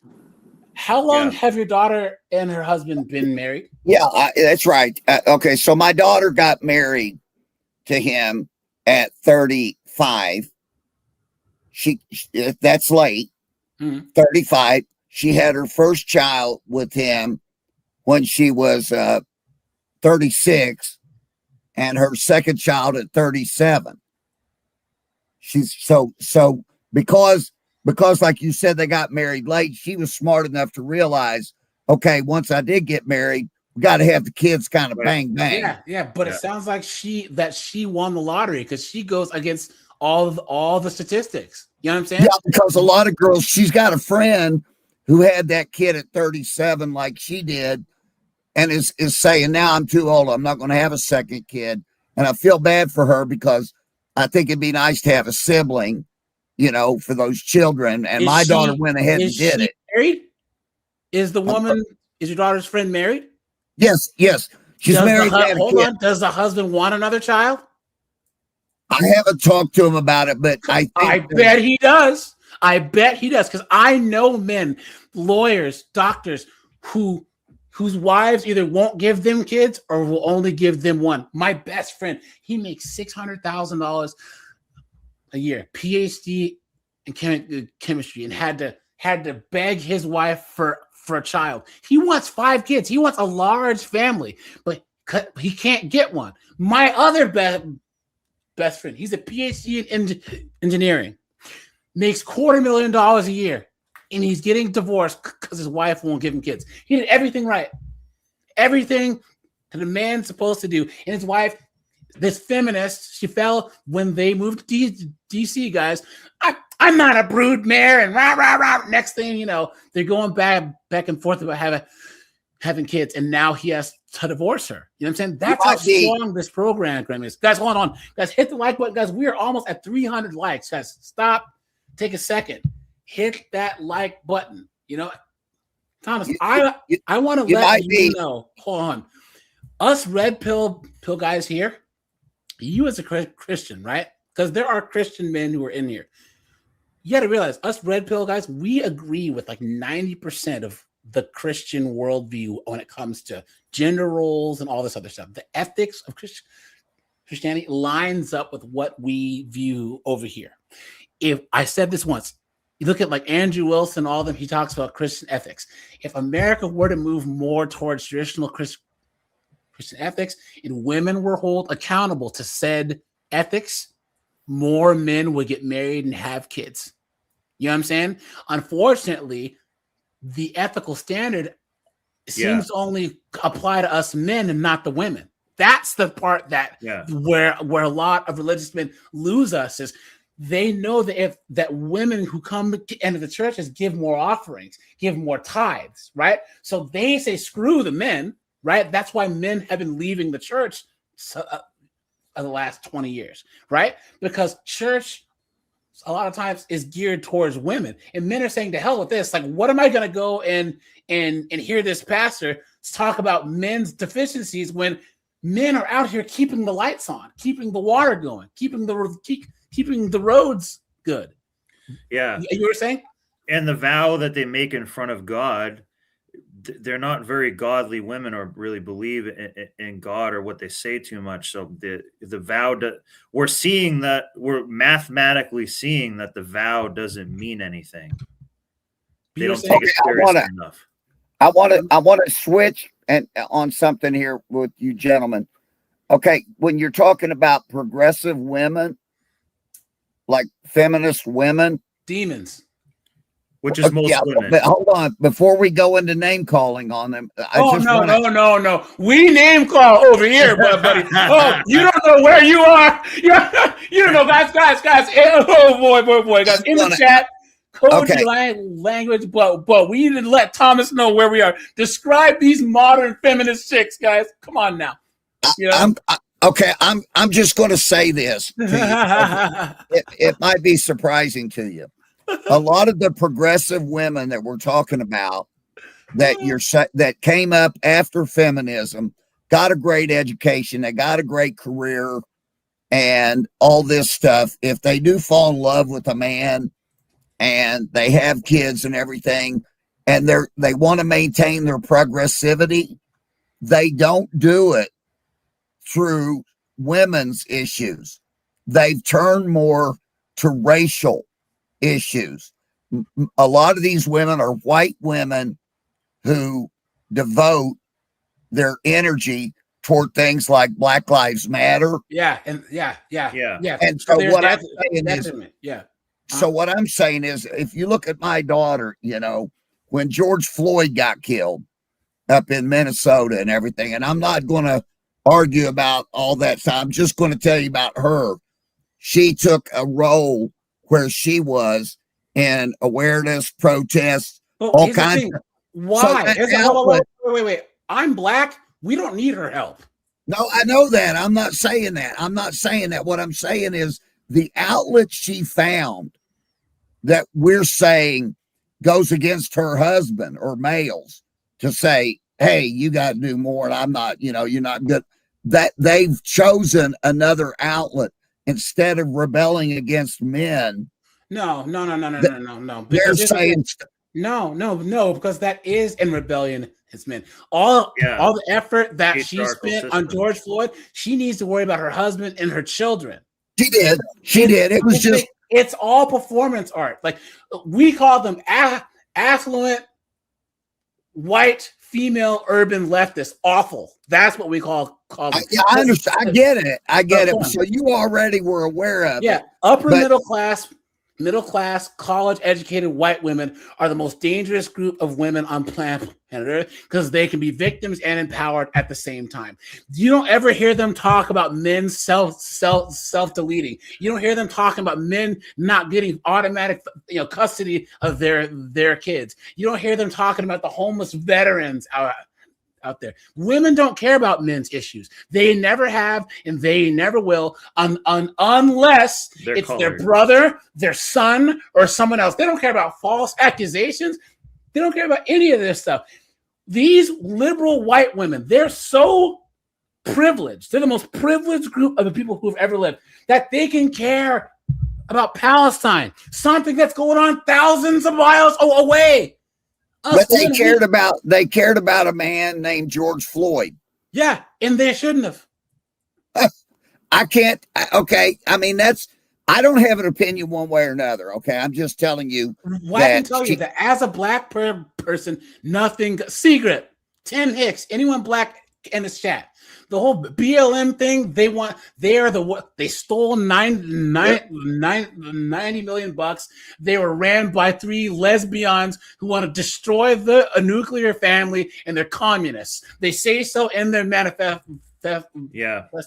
BLM will go down as one of the biggest grifts ever known to mankind, and these white women fell for actually it. kind of line and sinker. I can tell you, the black community. Thomas, how old are you? 68. Your generation, Red Door, Steve M. You guys' generation, when you protested, you guys got stuff done. You guys led to policy change, other things. These young people, these liberal white women now, they'll put the little Black Lives Matter thing in their doorway, and then when I'm running down the street, they'll call the cops. There's a black man in my neighborhood. Yeah, I've seen that. I know what you're talking. It's all cope, and now they're chasing down these ICE officers. Are they insane? There's homeless veterans out there who need this. There's children in foster care. There's mentally ill people. What are they showing out for illegals for? What I'm saying once again is as men, we're looking at who our counterparts are, and I'm so glad that your daughter is the exception to the rule, because she had a strong father like yourself who raised her right in a nice Christian home. You have to understand that that's becoming the minority now. A lot of girls don't have fathers. Us blacks, especially girls, don't have dads. But now the majority, I think it's like only 59% of white homes have 2 parents. So you guys are getting cooked now too. How your daughter's has her relationship and is raising her family is becoming a minority. And you have to assume that everything that your daughter's done and her husband's done is now not the norm. And slowly, this is what I think is going to happen. Guys, we need one more like, and we're at 300 likes, guys. That's a record. Let me tell you, Thomas, what my plan is. What the solution is. And see get Snowboard chime in here. Have you ever watched Intervention, Thomas? No. But you know what an intervention is? Yes. For junkie? Okay. You need to make an artificial rock bottom, right? So that people will change their behavior. Right now, men, we call it MGTOW, men going their own way, but I call it men minding their own business. Men are just not even engaging. They're not dating. They aren't marrying. They aren't paying into this system that cooks men, where men get divorced. They lose half. Don't be a traditional man in an untraditional system. It's not reciprocal. Enough men will walk away where we're going to hit this tipping point, because we've already seen CBS, Forbes, all these outlets now saying there's a problem with men. What's going on? Look at the Democrats. Orange Man went on all the pro-male podcasts and won the election. You need men. What men are doing is we are walking away, and we're going to let society crumble to the point of where women have to understand, look, you need us.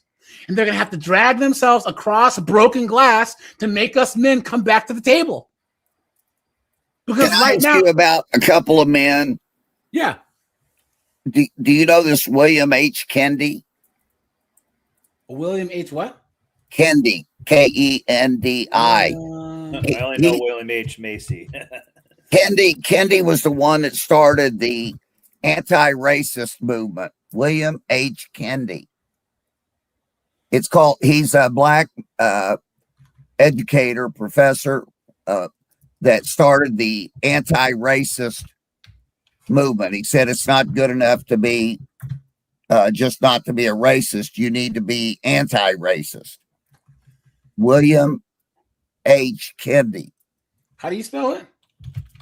Okay, let's see. I think it's Ken. Ken. I think it's D-I. Okay. Ibram is his first name. Ibram. Yeah. X Kendi. I know we can't get, but he's AJ, I think you might want to look at what he says. And then also, do you know Michael Eric Dyson? Yeah, I can't stand him either. Okay. So if you stand can't stand Michael Eric Dyson, No. you'll really not be able to stand Ibram X Kendi. Okay, I'm going to tell you my quick thing on race, because I don't believe in white privilege. I believe in majority privilege. We live in a country where the majority just happens to be white. So therefore, in any situation, the majority has certain privileges over the majority. If I go to China, the Chinese have different privileges over me. If Thomas and Snowboard were in Detroit in a predominantly black neighborhood, guess what? They would have privilege, right? I don't believe that America is an inherently racist country, and I think that it's more ignorance than anything else, because blacks we're 13% of the population. There's large swathes of the United States where you just don't see black people. I'm from Washington State. You go outside of Seattle, Olympia, Tacoma, there's no black people. So if I go to Ocean Shores or Squim, they're going to probably say something a little ignorant, but I don't assume malice. Are there some racist people? Yes, but I know Asians who are racist. I know my mom grew up in a Jim Crow South. Thomas, if you heard some of the stuff that my mom says about white people, you'd be shocked, because she grew up in the Jim Crow South. I don't believe that all white people are racist. There's this group of academia blacks that just need to shut up, because it's secret. Cook with me here. It's narcissism. There's black people who honestly think that Thomas, Snowboard, Matt Williams just get up and try to oppress a black person. You guys got to work. No. You have stuff to do. You're a man. I'm a man. I don't have this victimhood type of mentality. One of the best things I ever did in secret chime in here was shuck off this victimhood mentality. Mm-hmm. It was like someone was sitting on my chest, and then I was like, I realized I'm not important. Snowboard not important. Seagulls, we're just men trying to make it out there. My best friend John, he's a redneck from Aberdeen, Washington. He's a redneck black, white guy. We've been best friends for 30 years. This whole, I think that I've seen an interview. All this is foolishness. It's divisive. It's foolishness. And all this is teaching young black people is that division. Instead of, trying to build coalitions here. There's a small group of rich, powerful men that are trying to use government and women to redistribute wealth from the rest of us men to themselves. And I refuse to believe that someone like Snowboard has it so much easier than me because he's white. We're both men. We're both getting cooked by the elites. And what this does is it tries to make me think that Snowboard, when he gets stuff, he's taking something from me. That he owes me something. You don't owe me anything. Secrets, chime in here, because I know we're off topic, but this is a really good conversation. Steve says that I'm not buying you an AI sex bot. Steve, what do you? Chime in here, because you're older than me. You're a former military, right? Yep. So chime in here. So I know for me personally, I've been all over the world, and I was going to jokingly say, does living in Canada 6 months give me the ability to jump on that panel?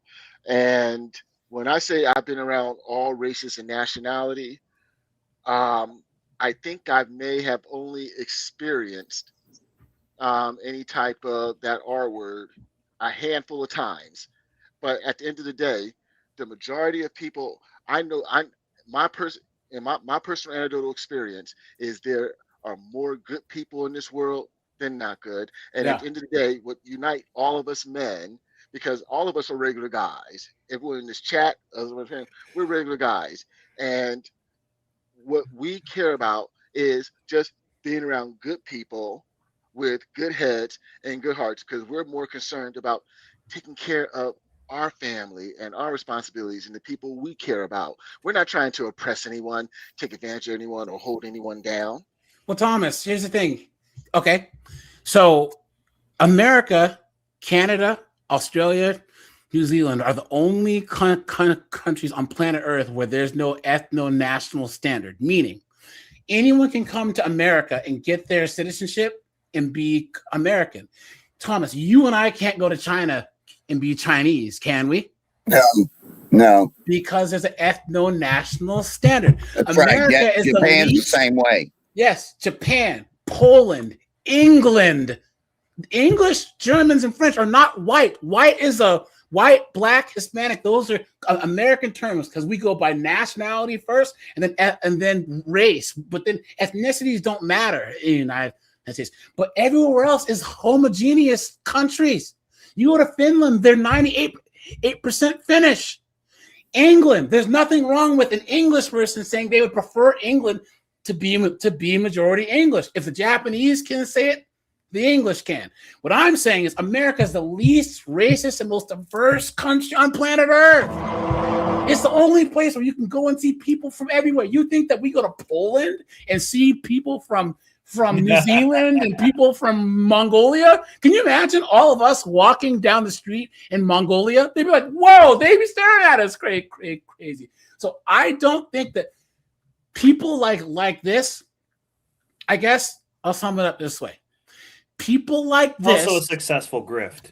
No, Jubilee. Blacks are 3.5% of the population of the UK. They're less than 4%. Okay, there's not a lot of blacks in the UK. Middle Easterners, yes. My point is, ask yourself, Dyson, Jesse Jackson, R.I.P. You know, I'm not a big fan, but they keep stating the problem over and over and over and over again. And let's grant that everything that they say is true.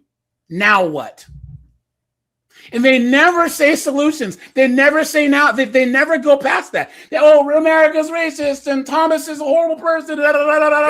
Because their grift is perpetual grievance. Thank you. Yeah. They don't want a solution, because if there was a solution, they'd be out of work. They'd have to get a real job. Thank you. Exactly. Yeah. Thank you, guys. There's a lot of different people in this chat, and they know my views. Guys, I think it's wrong that Japan, they can say they want Japan to be 98% Japanese, but the Europeans can't do the same thing. Why? Why can't the French say, hey, look, we would prefer that people speak French, our culture's French, our ethnicity's French. We would prefer to be the majority. But people have this double standard. It doesn't make any sense. Why can't the Middle Easterners who get lose their land go settle in Japan or China? Because they don't want them. Yeah. No, they don't want them. They wouldn't allow it. But we've got to take them. But here's the thing. No, we don't. Guys, there's a lot of people making us take them right now. We have our issues with immigration, fine. And guys, that's why I say ice, baby, let's go. Get them out of here, you know? But we have a lot of people coming from Asia and from south of the border.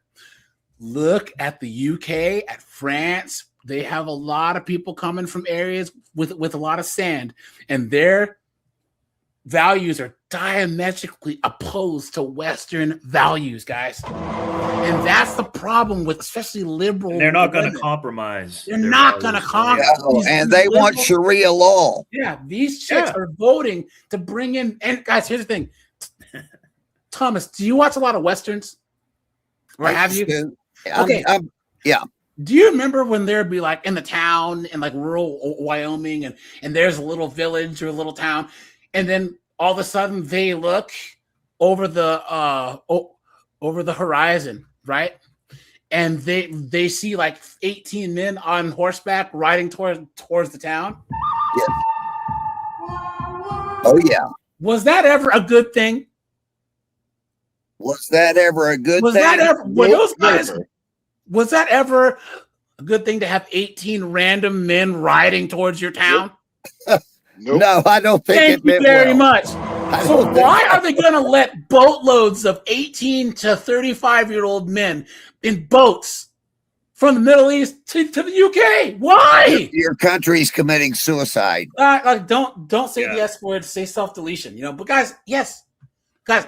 Thomas, there is a high school in Washington State where the mother and the father tried to honor delete their daughter because she didn't want to go to Iraq and marry this old guy in broad daylight. So guys, once again, these women, they make these stupid political decisions. And I said this at the beginning, Elijah. Guys, we hit 300 likes. Guys, let's go. Let's go, guys. Guys, thank you so much for that, guys. I appreciate that. Guys, and calling all you Canadians, or just if you have an opinion, guys, Sunday's live stream, 9 p.m. Eastern Standard Time. We're going to talk about Canada is cooked, guys, okay? Because we haven't talked about Canada in a little while. So as anyone who wants to jump on and talk about Canada, because I was saying that these liberal chicks, they are the number one victims of all the policies that they want to implement. When they defund the police, and there's any spike in crime, it's always women, right? Us men, we're always the major victims of crime. But anytime that there's a spike, it affects them. If they want open borders, right? All of a sudden, these dudes on scooters are snatching purses. It's them who get affected. Anytime that they voted for all this LDHD TV, all this Transformer stuff, it's their sports and their changing rooms that are getting cooked. You know what I'm saying? Us men, we will be just fine. We'll be just fine, guys. And the issue is these feminists, the UK, they want to open up the borders and let these dudes from Pakistani and Afghani men are like 27 times more likely to essay women in the UK. Well, and let me just say this. The other night, a woman actually produced what I've been waiting for. She went out with her phone and recorded the Muslim call to prayer in New York City. Yeah. New York City, you go out and it's Allah. Yeah. But here's the thing, guys. Look at the what happened when Don Lesbian, he went up in the church, right? Lesbian. Lesbian,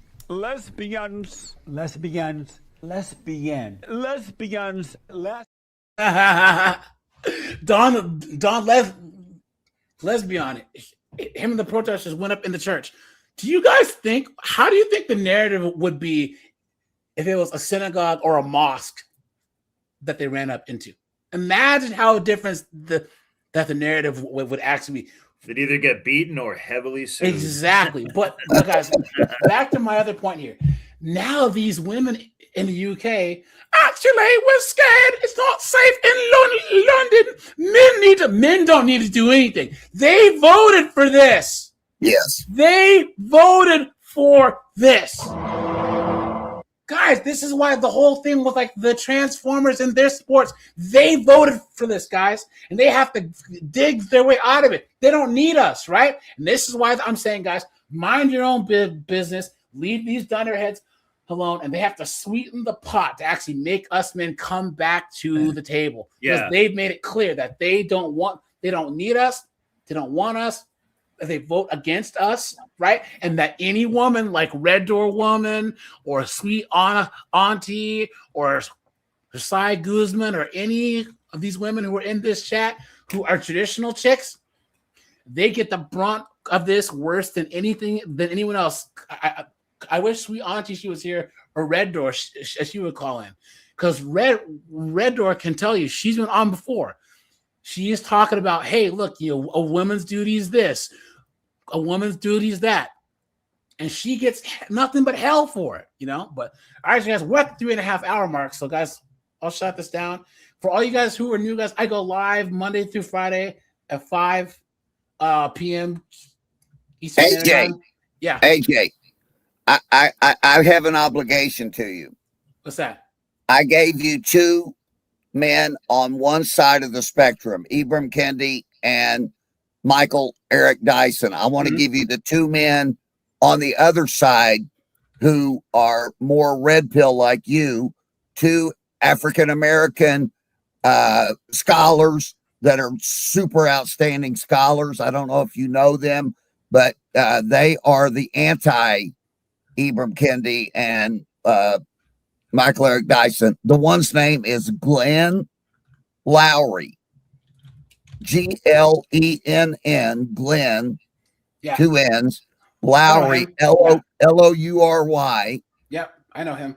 You know him, okay? And John McWhorter, John McWhorter.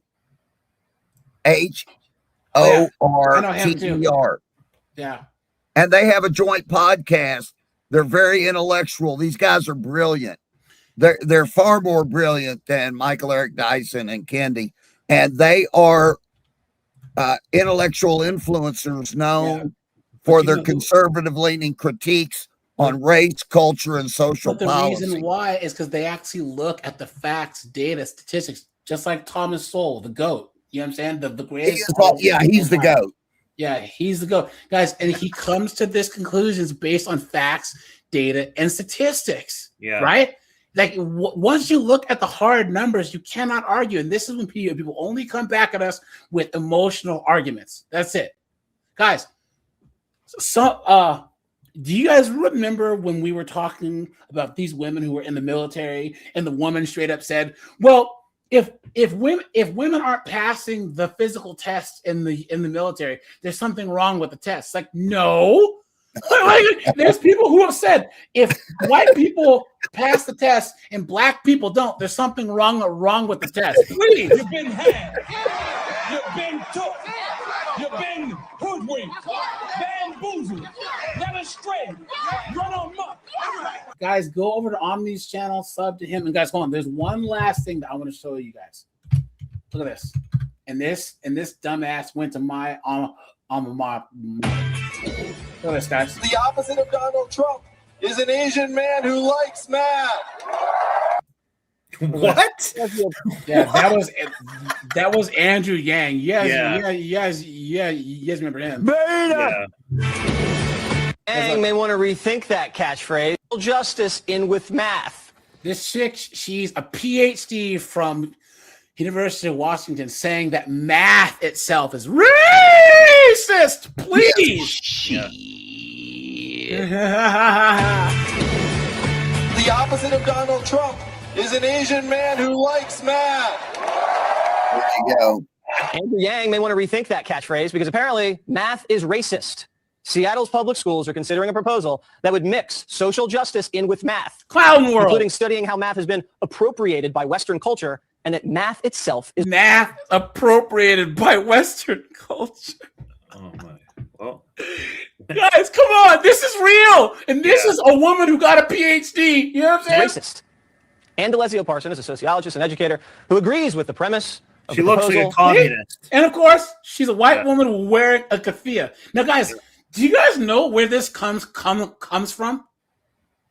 Anyone? Does anyone know where the this is Iraqi? This isn't even Palestinian. This comes from Iraq. This was worn by the fishermen of the southern part of Iraq. It was culturally appropriated by the Palestinians. And joins me now. All right, so and let me just see where I'm confused so you understand what's going on. I am bad at math. And if math is racist, then I'm also white. Does that make me too dumb to be racist or not racist enough to be good at math? not racist enough. Jesse, that's such a long conversation. First of all, remember Dr. D'Alessio Parson. Yes, Dr. Parson. So please don't ever refer to me by Ann. I appreciate Look it. at that. Oh, you're going to call me doctor. You're going to call me doctor. Please. Doctor. Guys, I have a master's degree, guys, and I would recommend most young guys don't even need to go to college. My two friends, they didn't even graduate from college. They have all their IT certs, and guys, they make a lot of money, right? Guys, I will I'm gonna raid you guys over to Jeff St. James's channel because he's live now, guys, and he's having like a really, really good live right now. So guys, once this live ends, you guys will be shot over to Jeff St. James's channel. Thank you. Jesse, is Jesse okay? Jesse's fine. I just thought we were on a more, close term, but that's fine. We were, but I can't see you, so like I'm getting used to this virtual connection. Okay. And it's weird not to be able to like look at you when I'm talking. Okay. Tell me why math is racist, doctor. Yes. So it's funny. On November 6, 2016, I was at a conference on statistics, and I raised my hand, and I was like, "Are you telling me statistics are racist?" And that was almost 3 years ago. And I was really confused when I asked the question and spent years reading about many different things. Have you, Jesse, read Native Son, which I gave you last time? There we go, guys. It's so complicated that you just don't understand. Guys, what a joke. What a joke. You know what I mean? Let me see. AJ. Yeah. Did you see that some white academic chick wrote an article that said that half the samurai were women? You've been had. You've been took. You should look it up. You've been hoodwinked, bamboozled, led astray, run amok. So she's trying to say that being a samurai wasn't a warrior status. It was more of a caste. So if you were married to a samurai, you were a samurai. If you were the daughter of a samurai, you were a samurai. Wow. So like she's trying to say that 50% of the samurai were women. Wow. Well, why let facts get in the way of a good narrative? I just want to say one thing. AJ, I think this live was amazing from the perspective of you could see how we can have different views and opinions and passionately debate them respectfully. And this is something that you really don't see, and this is what we need more of, to be able to have these types of conversations. And we don't always have to agree. We don't have to have the same perspective or prescription, but we can still passionately debate our point of views respectfully. And so watching the interaction between everyone on the panel, especially towards the latter half of this live, was amazing to see. So thank you. Yeah. Guys, what a joke. They're rewriting history. Oh, I actually can't raid you guys over to Jeff's channel. That sucks. Guys, I will read. What's that? I put that article in the private chat if you want to look over it. Yeah, I think I'm done with the BS today, man. This is just ridiculous, man. Yeah. What a joke. Yeah, guys. All right, you guys. I'll be live. Guys, I'll be live early, like 3 tomorrow, because we're gonna go over the Andrew Wilson live, the debate. So, guys, we had 315 likes, guys. We maxed at like 440 people. Guys, the channel's growing, the lives are growing. You guys are the best. Guys, I'll put the link to this article in the Discord. Guys, calling all Canadians, you know what I'm saying? Sunday, guys, at 9. And yeah, guys, I'm out of here, guys. Bye, guys. Take it easy.